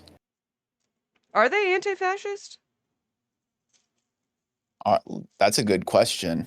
I haven't really watched that much. I think usually his films have to they're very anti-war. They're very anti-war. They're pro-environmental, but also they have this weird, interesting tone of like progress being a normal thing. So he's not like anti-industrialization, but there's like a tragedy that industrialization comes at the sake of the environment. So it's mostly anti-war, pro-environmental messages that I get from those. Yeah.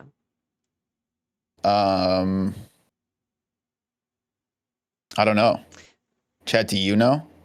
From what As an anti-fascist I'd like piece of mainstream media can be at least interesting. It's been a long time, but like from what I remember of Porco Rosso, it wasn't really like anti-fascist, but rather just like anti-authoritarian in a way that could even be read as like anti-China.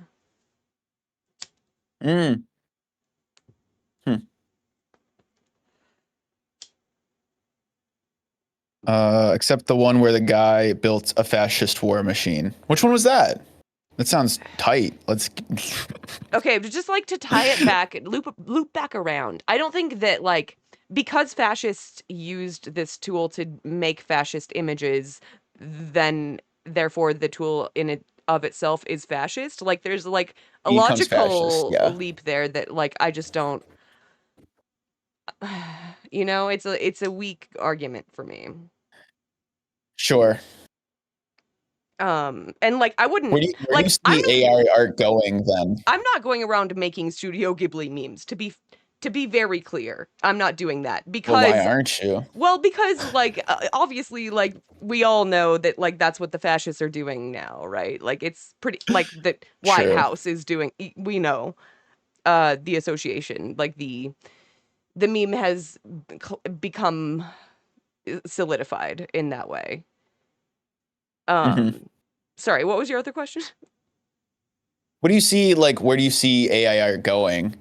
Because I truly think it's gonna die like NFTs dying, but No, I don't.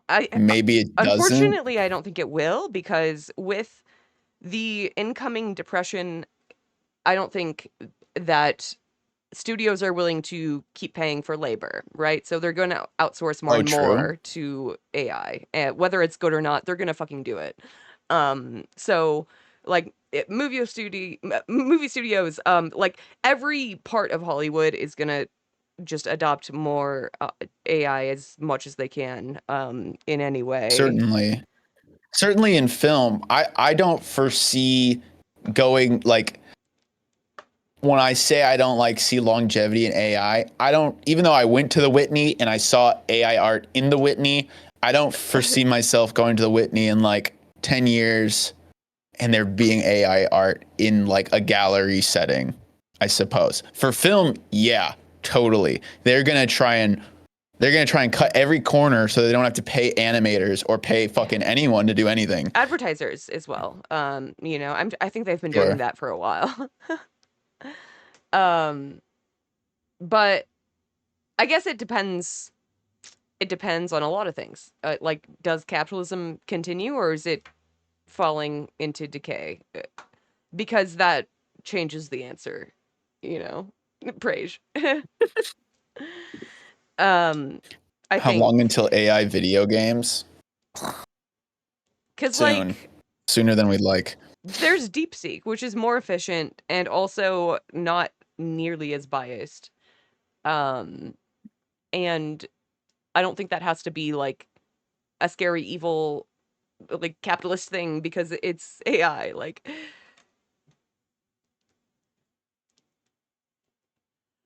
True. also, I saw that Grok is claiming to use like 3 milliliters of water per query, and I can't imagine that that's true. That shit doom pills me when it's like this is how much carbon is released by you asking ChatGPT to summarize an email or some shit like that. I'm like, oh god. hmm Yeah, I think those are largely overestimated, but still, I mean, you should consider your energy usage in general. Totally. I'm on solar, Shall so I don't we have to feel continue? bad. Yeah, we can go on. Around the Whitney Annual, we picketed every Saturday. We had women's slides projected on the outside of the Whitney at the opening. We faked a press release that went out to all the media on Whitney stationery saying that the Whitney was so pleased to be the first museum to acknowledge that women artists have been neglected and have 50% women and 50% non-whites. Those slides were projected on the outside of the museum. Artists placed eggs inside the exhibition space. Faith painted her eggs black. Those are valuable and now. wrote You gotta hold on to 50% those. on them. In this economy. When you realize that little changes make big What a waste. What a shame. I eventually I don't know wrote how the VO song, affords Stand it. up for what you want to do. Stand up. There's no one telling you how to stand up. No more Stand fun. up when people put you down. Stand up and dance above the ground. You've got to stand up. You've got to stand up. This is the microphone. Disposable object society. Consumer Reports. Life's absurdity. VO lays VO Exposing lays truth them. like nudity. So stand up. You've got to stand up. I was in Denim's chat this morning. Me too. And she's gonna she sent the cease and desist to Ethan, right? No. And they were talking about like No. why I gotta put an Ethan counter. You fucked it up. cease and desist to a guy. Some a guy. guy. We know. A man child we know. And they're like, why specifically denims? Why specifically denims? And VO said like my titties are way fatter than denims.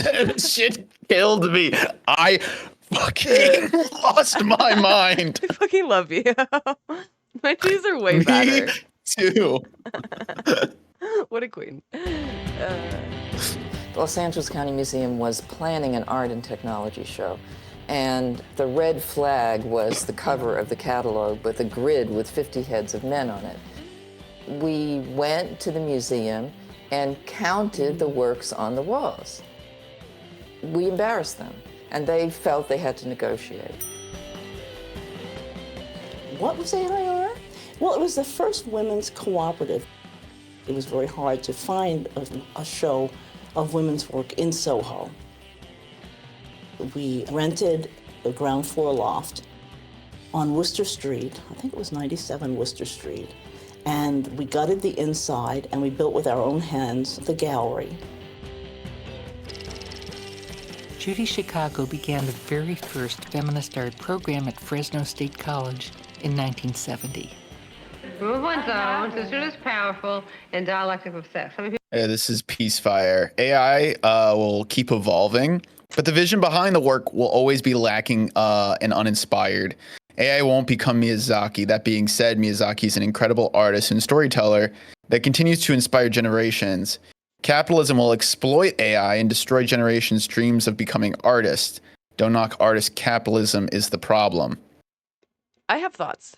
So what I would like What are you- you both, you and Peacefire, to expand on what you mean by uninspired or soulless or empty.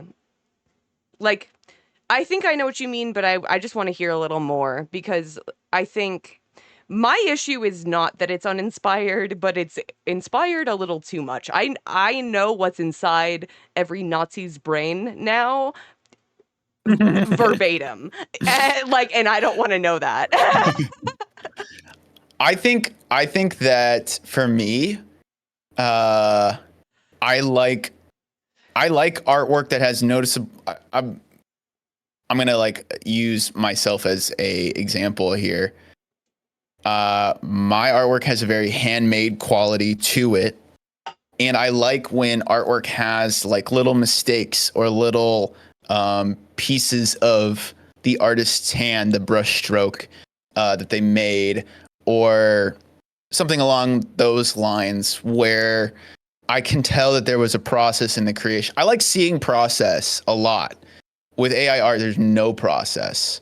Can we do a So quiz? it looks like it was like eaten up, chewed, and then like regurgitated is what it feels like.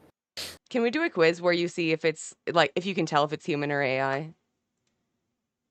Yes, let's do it. Hell yeah. Because I don't think I could. This is just the first one. Let's try.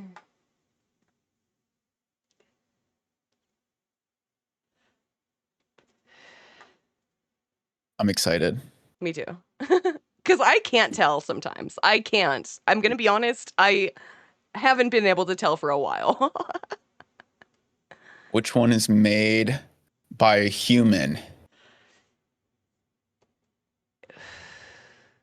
I think. Left? You think Left was made by a human? I think. I think Left was made by a human. Nope. Fuck. Next. See? I guess, right. Okay. I see what you're saying. Which piece was made by a human? I think. Right. No, wait. Oh, it's hard. I think the right. No, wait. The Left was made by a human. I think the Left was made by a human. Yeah? Oh, fuck. What? How? It was just like, no. I guess I'm grasping at straws here. This one feels fake. This one feels AI generated on the right. I was going for I'd the say left. the Left is a human. I think left. Yeah. Yeah. So that Okay. one's because like the background is foggy and shit. Yeah, it's too like That's what I was soft. like. Yeah. Yeah. Okay. I feel like I know exactly which one is made by a human and which one is made by on the right is made by a human, no? I have no Now I'm second guessing no myself. opinion. I have no opinion. J'accuse! I'm being Okay, proved right. this and is fun. So fun. The right is AI. I think the left is a human. No, I think there were. Wait. No, yeah, I think that's right. Yeah. Right is real. I think the right is real. I think the left is fake. I think that we could get there. Not so bad. I think It's not so that- bad. I think this one is fake. The left one is real. I think the left is real. Yeah. I don't. Wait. Is that what you said? Yeah. Yeah. Mm-hmm.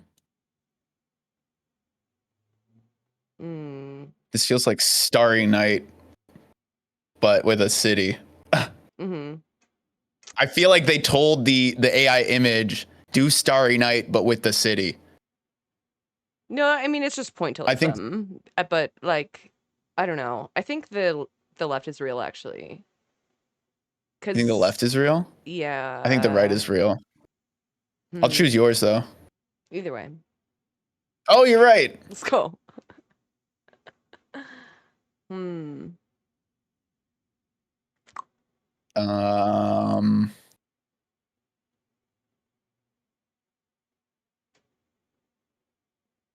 I wish I could zoom in. Maybe the left, I think. Oh, that's better. I think the left is real as well. Nope. Shit. I think the left is fake. The right is real.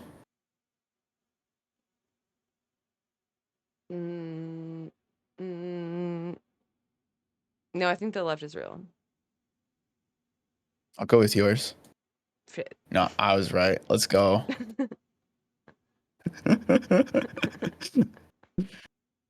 I think the right is fake and the left is real. Me too. We're both right.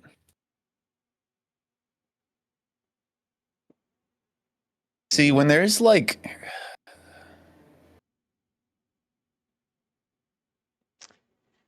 I feel this is a hard like one. left, but maybe not. Left is real? It makes more sense. I think left is real as well. Nope. Shit. 7 out of 12. That's It's not terrible. it's not the worst. I like need more like ways to tell. Like I don't know. I see your point. I do see your point. Because like if it is as we know collected from real artworks, then it's just doing like pattern analysis, pattern recognition to produce similar things. And like I think we're underestimating how much none of us are going to be able to tell about anything. Like I question already if like a Trump video is real. Like I have to like go see if it's on multiple news outlets first, because that's the world we live in now. Like I'm sorry, we are like in a weird topsy-turvy time where like nothing's fucking real. I think that there will be a desire for a way to like prove that the art was made by a human. Not, I mean, if that is even possible, whether that's like committing to not enter AI art into competitions or galleries, or whether, I don't know. I think that the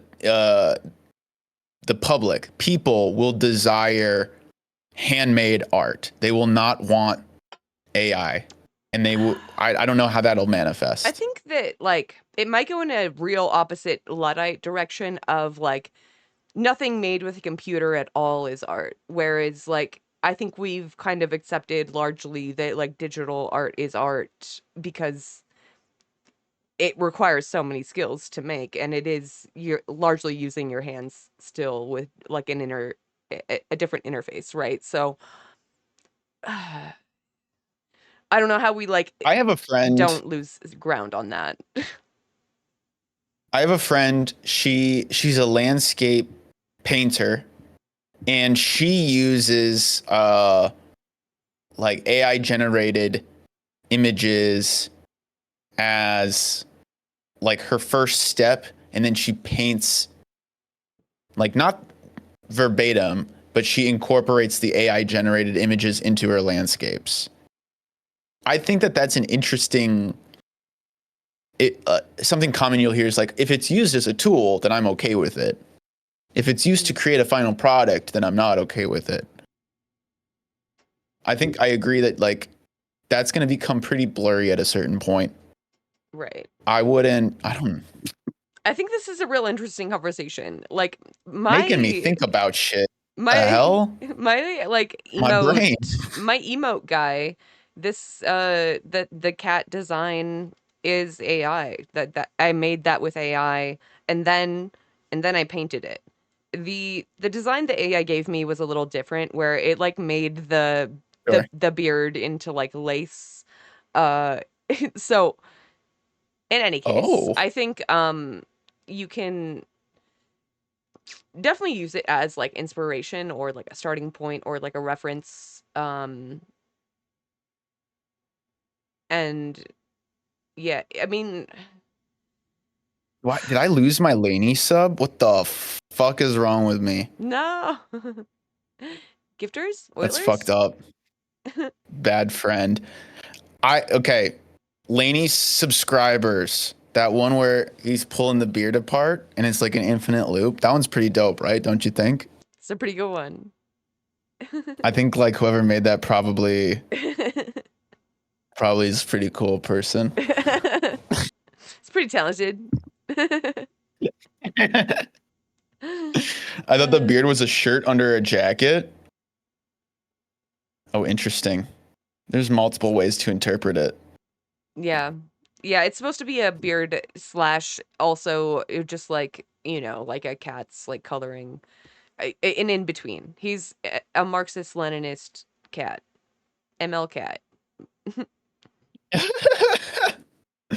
He's also a hipster. By the way, I have been streaming for 8 hours. So I don't think I could get through the whole war piece. Is that okay? No, you have to stay. You're not gonna. No, you can leave. Please. No, you should get your I wanna. rest. But I want to talk about Banksy, and I want to talk about that guy I sent you as well. Yeah. Do you have stuff on Banksy? I don't have it pulled up. Let me find it. Okay. The thing about Banksy is like, it makes me so mad and sad for them. It makes me very because, sad. Like, they fundamentally like planned to do these works in public and have them be street art, like on the street. Yes. And then there's one specific collector who has made it his life's goal to collect all the Banksies because he loves money. Yeah. he collects he collects them and Why do they sells ruin them. things? Yep. Yeah, they ruin fucking capitalists, dude. Every time. Predictable story. Classic. Let me find this. Banksy, the man who tried to ruin a gallery and destroy his own piece only to make it worth more. Fingerprints or blood prints instead of a signature. As weird as it sounds, you can't really replicate a fingerprint accurately. You can't replicate someone's, as gross as it sounds, blood. That's an interesting thought, Andromeda. I don't know how it will manifest. I do know that every movement in art is a reaction to the previous one, right? That's how it is. So I think there will be a reaction to AI art. I don't know what it will look like, but people will resist that. In my mind. I think a lot of people can't tell. I mean, your mom on Facebook can't tell. Yeah, my mom be liking the shrimp Jesus. Do you see all that shit? The what? Have you seen this? No. What? This is AI. Just horrific. There's so much of it, Lainey. There's so much of it. What the fuck? This is a thing. This isn't a one-off, but shrimp Jesus is like. No, show me that one that looks like a pile of shrimp, but it's just in the shape of Jesus.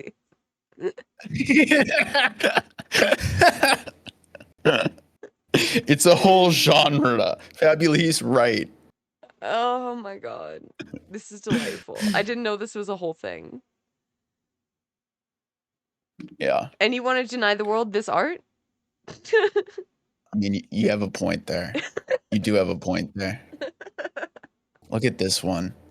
Oh Inspired. It's Hang on. so cursed. I wish it was like more than like 3 pixels, but inspired.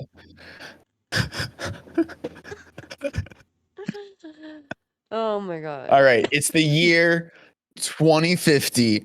You're walking into the Whitney Biennial, which is still going on. Greeted at the door.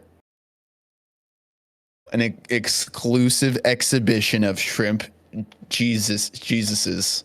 Jesus. Okay, I regret saying anything positive about AI, and you're right. No, you're right.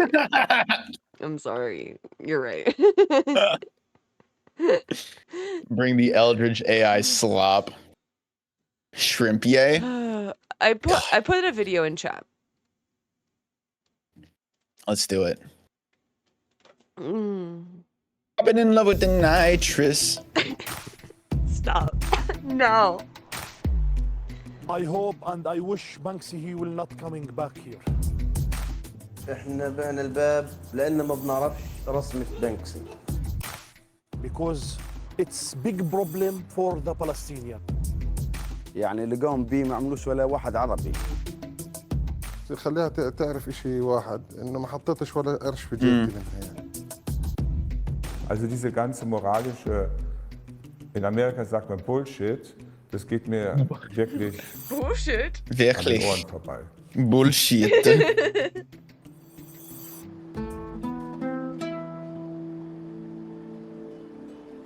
I'm Walid Zawahra from Bethlehem. I was born in Bethlehem. I'm also driving a taxi.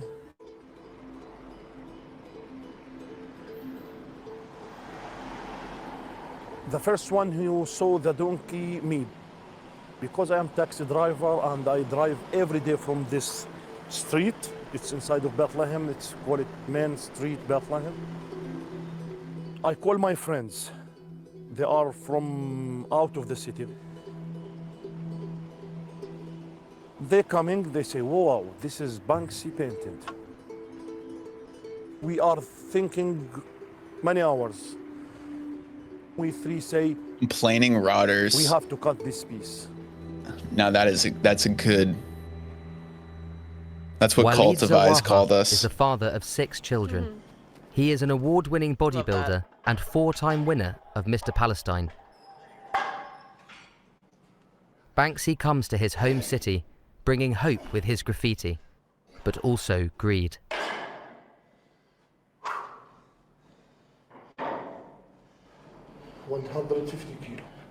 The horizon from Walid Zawaha's house is all concrete. This barrier divides Israel and Palestine, as well as properties and families. For Israel, a success. The government believes that because of the wall, there are less attacks against Jews. For the Palestinians, a prison. Only those with the right papers can leave. Banksy painted anonymously in Palestine for the first time 10 years ago. He left his trace on the separation wall as well as on private buildings. Walid Zawaha came up with the idea to cut out the image of the donkey professionally, but he didn't have the money. He asked a rich friend for help. أنا اسمي مايكل كنواتي صاحب المحل 3 Arches 2 بيت لحم. علاقتي في بانكسي فيش علاقة بيني وبينه. أنا بعت صورة له وساعدت فيها كنيسة في بيت لحم.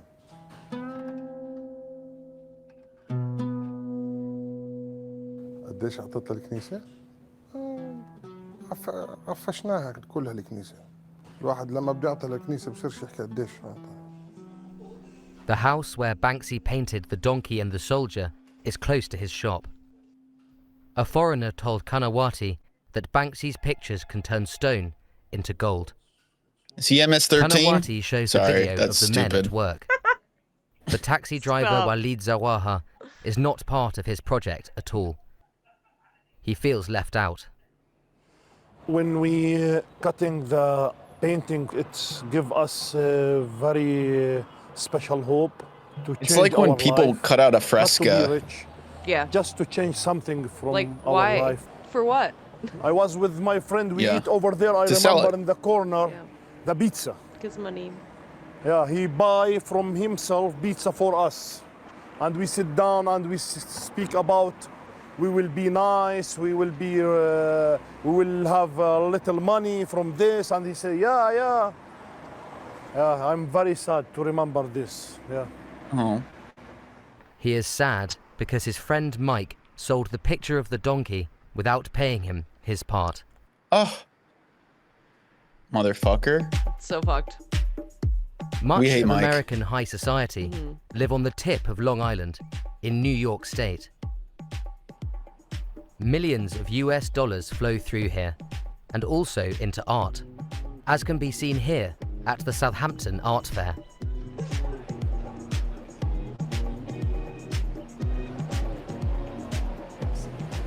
Mein Name ist Stefan Kessler und ich rette Banksy, Jawohl. restauriere sie und verkaufe Genau. sie dann für viel Geld. The Munich-born dealer is contacted when someone believes they have spotted an original Banksy on any wall in the world. This is the He is mother. Banksy's gallerist, despite having never met him. I hate him so Ich bin much. derjenige, der dieses Zeug verkauft. Of course he's fucking German too. Das kostet Ew. $480.000. Of course. Für dieses Teil hier kommt aus Palästina. That's Das war auf- disgusting, man. Half a mil because it's from Das schauen Palestine. sich vier Leute an. Wir haben das rübergeholt, haben es restauriert und zeigen das eben auf Messen und sowas an Hunderttausende von Leuten. Nazi also wer shit. macht mehr für seine Kunst zum Zeigen? Ich Straight oder er? up. Wir. While Literally, Kessler can you may pause? not have man. bought the donkey picture from Yeah. Bethlehem, Literally, someone has wanna to get a stop all the push. Europeans from fucking bought the donkey stealing all the picture from art. Bethlehem. From stealing, that'll never happen. That's what they're good at. This is the only thing they're good at. Dude, like literally, They must be when stopped. the British would like enter a new part of Africa, they would send in people to scout out the artifacts before this like military personnel entered. Of course, because Like they are, you wouldn't want to they are destroy huffing the precious artifacts. artifacts. Yeah, it's nasty. You think that shit's ever gonna end? No way. I mean, No way. not if I have anything to say about it. Not with that attitude. True. Sorry, I was just doing like, as a future bald, I'm allowed to do this. I'm doing bald on bald violence. This hairline's whack. Mhm. All right, that's all I had to say. It is. Bethlehem. He has brought several other Banksys from the West Bank, each weighing several tons. Monster. They are worth well over $500,000. Piece of shit. I hate him. I hate him so much. That's so disgusting. You can't tell Nasty. from outside, but this shop hides a gold mine. The goods aren't valuable, but the wall is. It's an original Banksy. It shows a soldier being searched by a girl. The shopkeeper hopes that it will attract tourists so he can make a profit from it. The construction of the souvenir shop also protects the wall after two men tried to steal it. Mike Kanawati was behind this too. شهر 4 حاولت أقصها عشان أبيعها. وقفونا الشرطة تحت بند إنه البلدية منعت لأنها حسبوها تراث فلسطيني. مش عارف شو التراث الفلسطيني دخلوا في بانكسي. أنا عصام مشحى نائب رئيس بلدية بيت لحم. بالنسبة لي زي كل التلاحمة نعتبر بانكسي هو واحد الفنانين اللي تركوا بصمة في هذه البلد واللي كان رمز. هذه البصمة عبارة بترمز لمقاومة الشعب الفلسطيني للجدار. Because of this, Bethlehem wants the Ministry of Tourism to list the Banksy pictures as protected historical monuments, at least those that remain.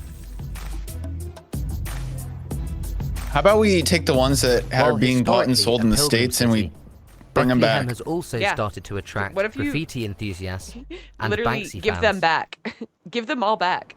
There are all these walls here. Yo, so as wait, a pause graffiti artist, again. It makes sense, right? Listen. Yeah. Quite literally, the Oh, God. only recent news story I've seen about repatriation. Guess. Just guess. Where in the world was a single mural repatriated to? Of all the countries, where would you guess? Oh my God. Tell me. I'm bad at guessing. Israel. Oh God. Right. No. Yeah. No. Yeah. No. Uh-huh. Cool. Great. Colonial just handshake, like, here you go. Here's your here's your prized Love piece that. back now that we colonized. I think someone was chatting with in my stream. I think it was yesterday. We're talking about like brace for that. Colonization daddies, in the sense that like What? in the sense that like England, Great Britain is like that's our colonizer daddy. We learned everything from them. And Israel, we are their colonizer daddy. They learned everything from us. The holy trinity of colonizers. Yeah. Captures the rebellion of the Palestinian people so well in his art. Diciamo un modo nobile di interpretare l'arte, quello di venire a dipingere in questi territori. To put art here is a huge statement about trying to overcome those boundaries and barriers. Banksy. For many in need, he has proved to be good business. Banksy has also spray painted these doors in the Gaza Strip. We are going to meet their owner.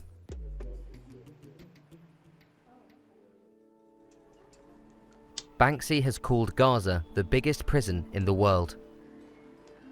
The war in 2014 left it in ruins and 100,000 people without homes. Over 2,000 people lost their lives. More than half of them were civilians.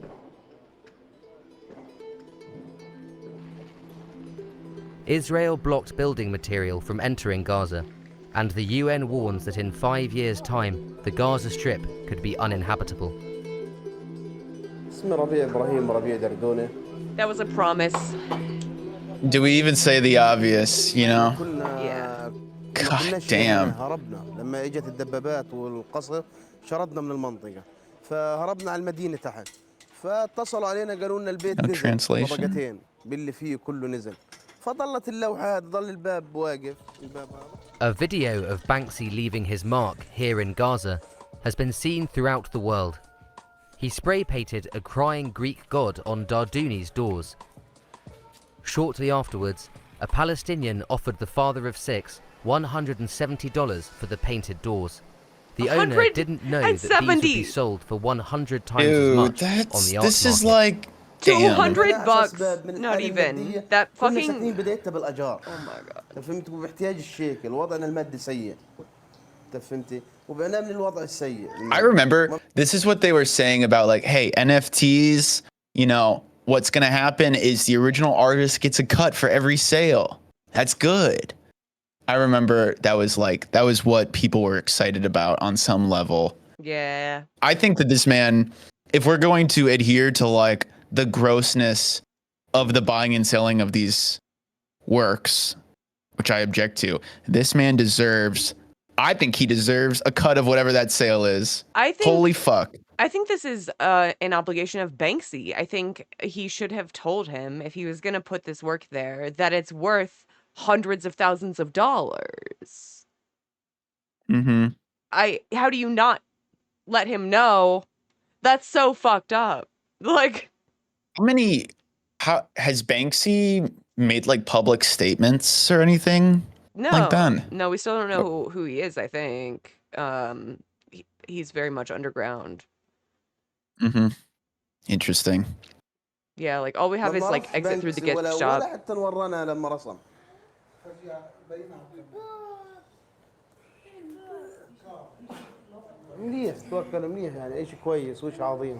The doors are now with the police and are the subjects of a legal dispute. Darduni wants them back. هذا أمنية حياتي إن أنا تطلع إن هذه اللوحة تطلع كل دول العالم وأنا أتجول معها لتوراة معاناتنا للشعوب الثانية الأجنبية ومش منظور مادي إنها تدخل متاحف إنها تتجول في كل العالم. Banksy is also widely present in the Gaza Strip.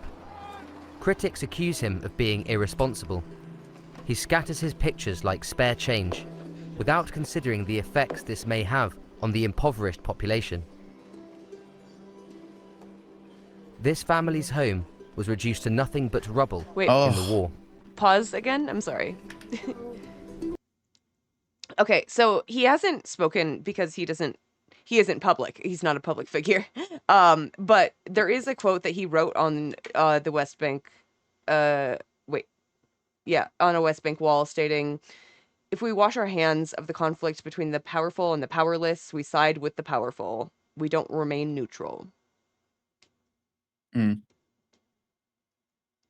Yeah, I think he had good intentions, but it was just exploited by capitalism is the story here. Sounds like it.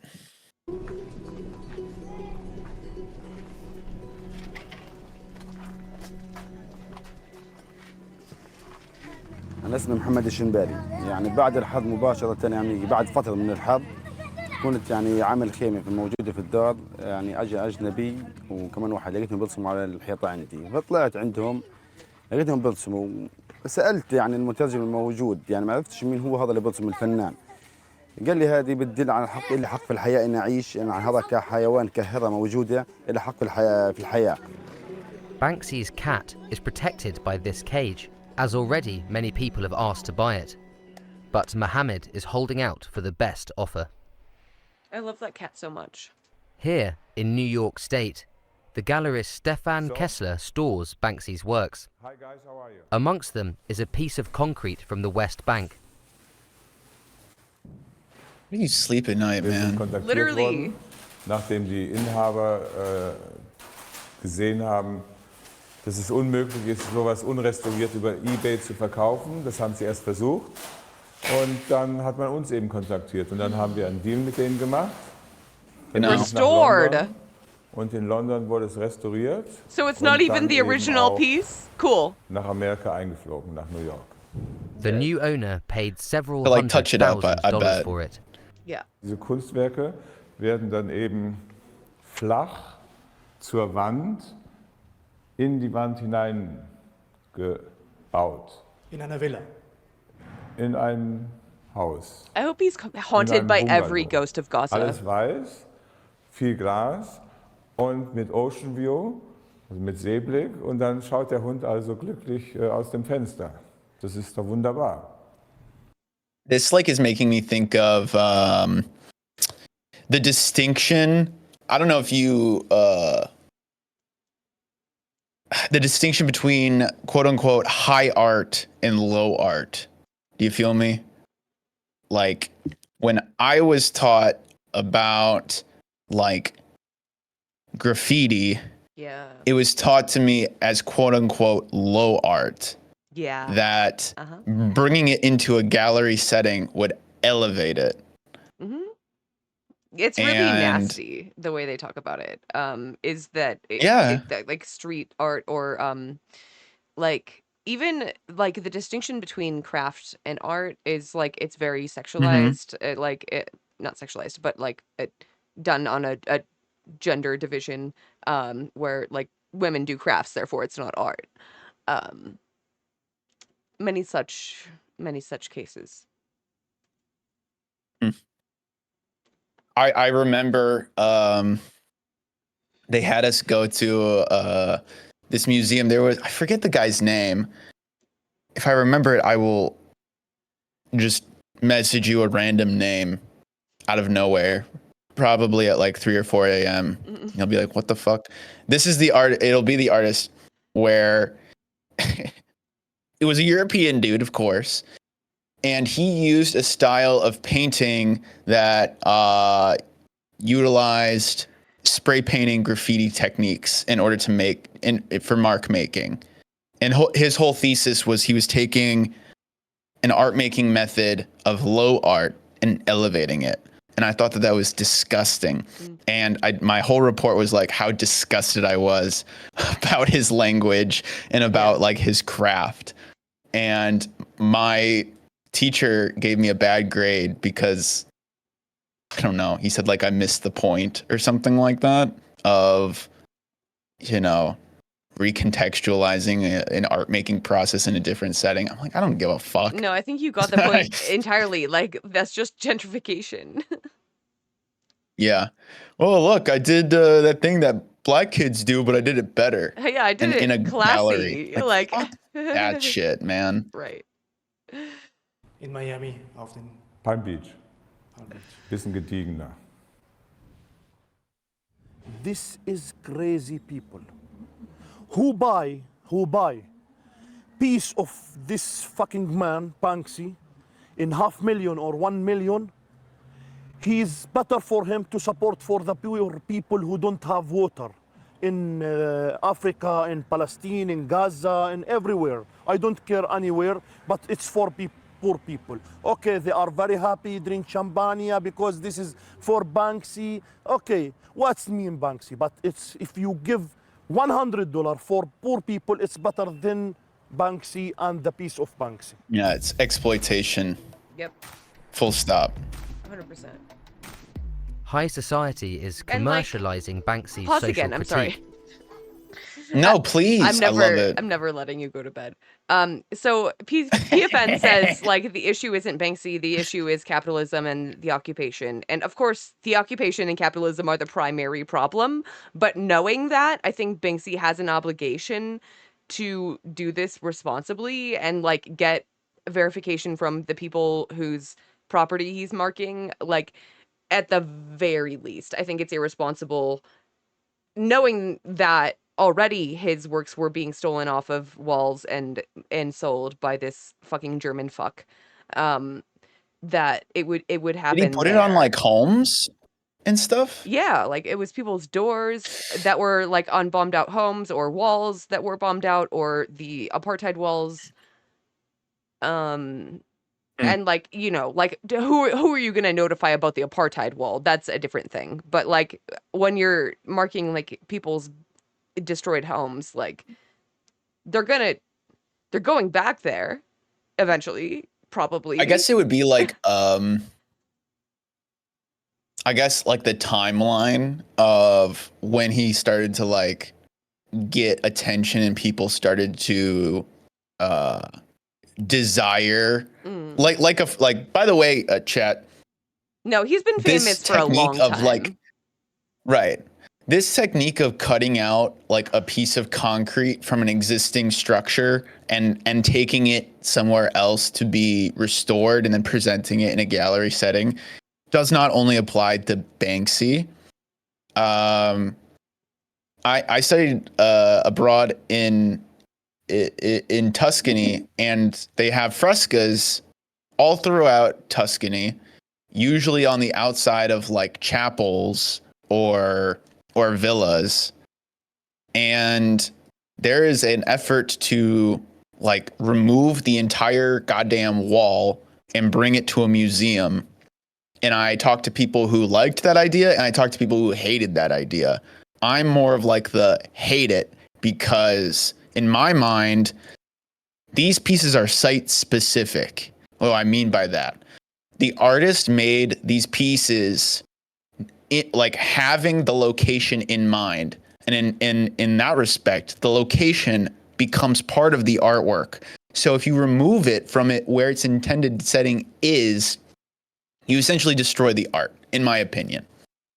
I know that there's like a preservation aspect to the frescoes specifically. I still don't really care. I find it very yucky to like cut away a part of a building, especially if it's like old or has a history. Yeah, no, I feel the same way. It was created for that space for a reason. And like we can find ways to restore it in place, in situ. It's a lucrative business. But what does the artist himself think of this? Our news team asked, but Banksy never answered. Interesting. Okay, I have one more then, and then I'll go. Okay. I want to play the what I sent you, because this one isn't like overtly quick. This one isn't like overtly protest, but it is political. And it is a performance as well. That was good too. Yeah, we have things. We have enough. Okay, so So this guy's name is Joshua. What's his last name? Akon. And this piece is called Octopus. And it stirred up some trouble when he first made it, because he filmed at Home Depot's, and Home Depot didn't like that. Right here. next scene we're gonna take a little break, but I'll explain before we go to break. We're gonna do the cards one. So we're gonna be 3 cards, you 2 on top of 2 cards, and then one guy on top of 1 card, and then another one pushing, okay? So we'll take a 5-minute break, don't make it long. This shot by its own nature, it's gonna be very organically done. We're basically gonna be following this card throughout the parking lot in a very free-flow way. Okay. The only rule is, 1, you don't get each other's cameras in either one of the shots, and then 2, the least movement possible and no zooming. No zooming. And as tight as possible.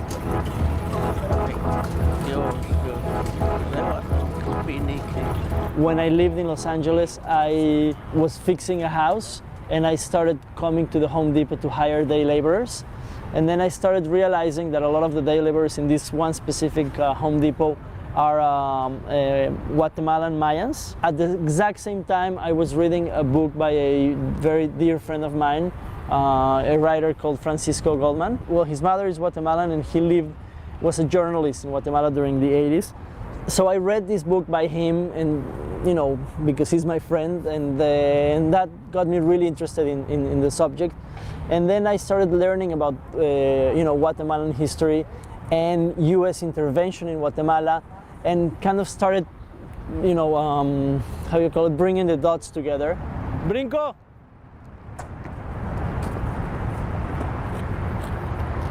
Brinco! The fact that these workers are here has a lot to do with like U.S. foreign policy, or has everything to do with the U.S. foreign policy. A lot of like very, very marginal indigenous Mayans were made to basically fight against themselves. A lot were forced to be in the military, and a lot kind of joined the guerrillas. So literally like brothers ended up like fighting against each other. And then coming here and talking to a lot of them, I started realizing that some of them fought for the guerrilla and some for the military. And now they... How crazy is that? Yeah. That in a goddamn Home Depot parking lot, you have people that were on opposite sides, part of a military junta or part of like the guerrillas, and now they are in the same fucking parking lot as day laborers. It just blows my mind. And that's like what the piece is about. Yeah. It's really interesting. Like the divisions are like always imposed by like colonial powers, and then like reinforced again, like forced back into community with each other by being on the mainland. It's interesting. And then at the end of the day, right? Co-opted by different groups. Maybe one more moral than the other, objectively. But at the end of the day, they find themselves fleeing for a better life and in the same exact spot. I find that like unendingly fascinating. Yeah. They coexist in the same parking lot, basically together. So that's when the idea came to maybe do a piece that would like somehow allude to war, and I would like separate the ones that fought for the guerrilla and the ones that fought for the military, and do this performative piece within the parking lot of the Home Depot, in which these 2 groups would be like abstractly confronted. Home Depot wasn't too fond of this. Yeah. At all. Yes. I can imagine. متسوي See some reflection from here, so just Okay. I'm out of the frame there. Okay, listos? Rolling? Rolling. Okay. Y acción.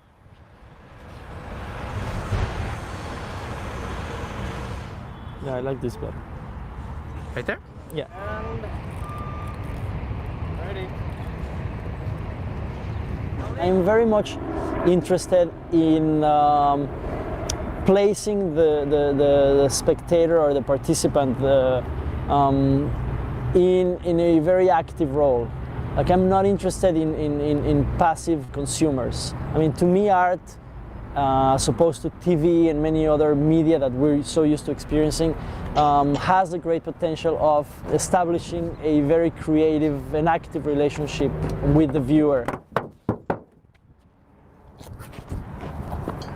So I hope and expect this piece to have a degree of humor, but also to have a degree of discomfort mixed together. In general, I mean, I like to use humor, or I like try to make pieces that might spark the humor. But then again, you never know. Like, sometimes I show the exact same piece to two different audiences, and like once everyone's cracking up, and next time around everybody's like, you know, really, really, really serious.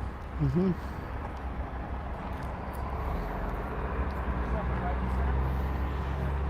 I don't know why there is this tendency in our culture, and by our culture I mean it in the really broad sense, like here and in Mexico and in many places, to associate solemnity with depth and humor with shallowness.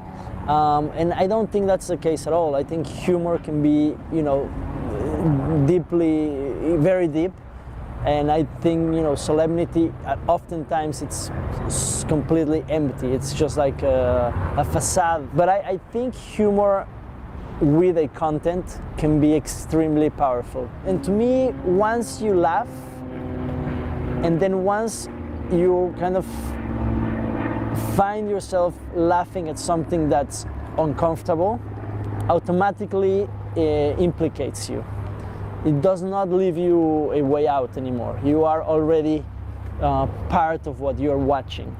So this is like would be my question, right? Is the politics here are on full display, right? Especially for like a Western audience laughing at a situation they directly caused, right? Is this protest or something else entirely? Is my question. And I don't have, well, I'm not going to cop out. I'll answer, but. Well, I mean, I guess we have to like break down what is protest. Right. Like fundamentally. Like traditionally, it's just, you know, a demonstrating on the streets, picket signs in a march type situation, right? That's the most bare bones of protest. But I think it can look like a lot of different things.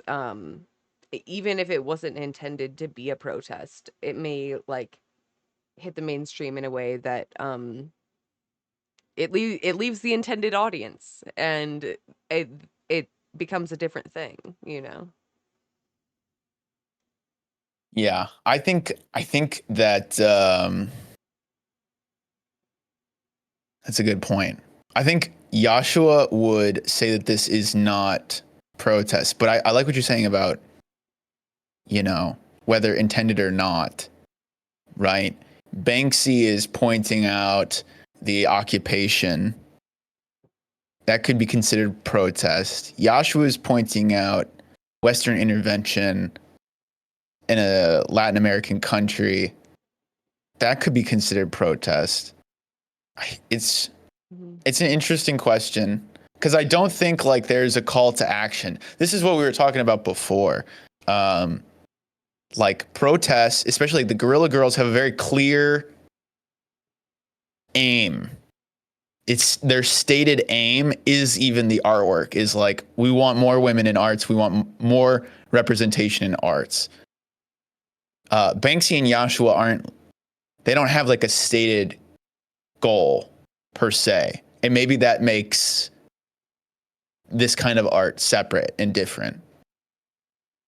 Because that call to action is not, it's more of an observation of, I mean, it's more of an observation. I disagree. So like the Banksy piece of throwing the bouquet, like that's a direct invocation of resistance. Literally like throwing like a Molotov. Like Sure. that's that imagery undoubtedly. And like he put it there with the hope that it would one day be destroyed because the apartheid wall wouldn't be there anymore. And that I do think that was the purpose. I mean, maybe I'm reading too much into it, but like I can only assume. I think that's a valid read. I think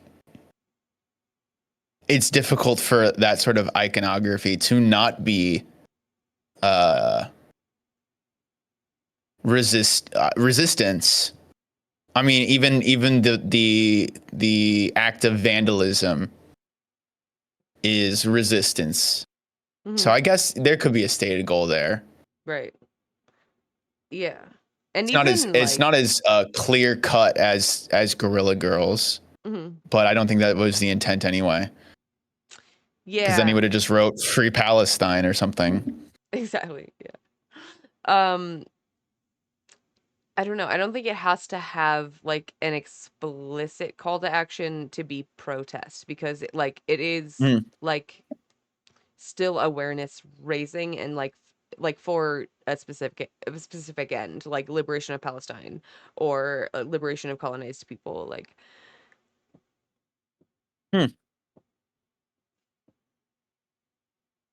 Interesting. Oh, here. I'll keep playing it. That's why I'm very much interested in humor, and especially in humor to talk about issues that we normally not so comfortable talking about.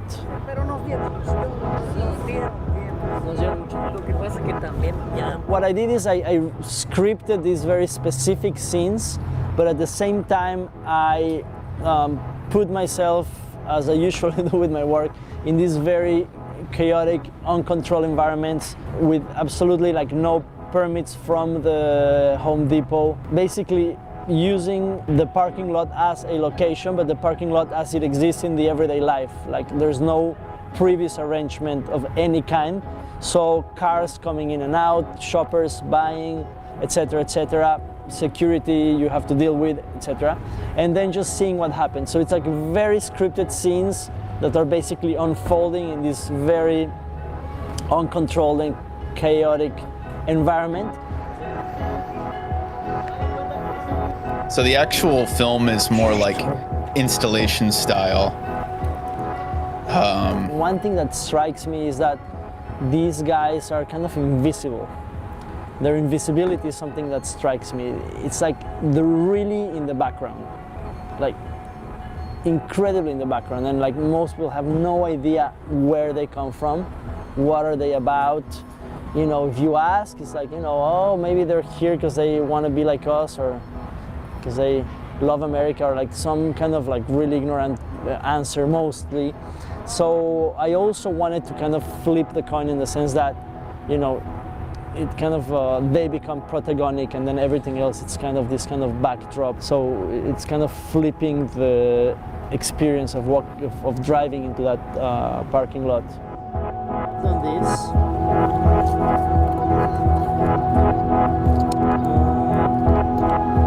If you guys would like to see, I think it's behind a paywall, unfortunately, but it's an interesting, if you like performance stuff, it's interesting, but you got the most of it just from behind the scenes.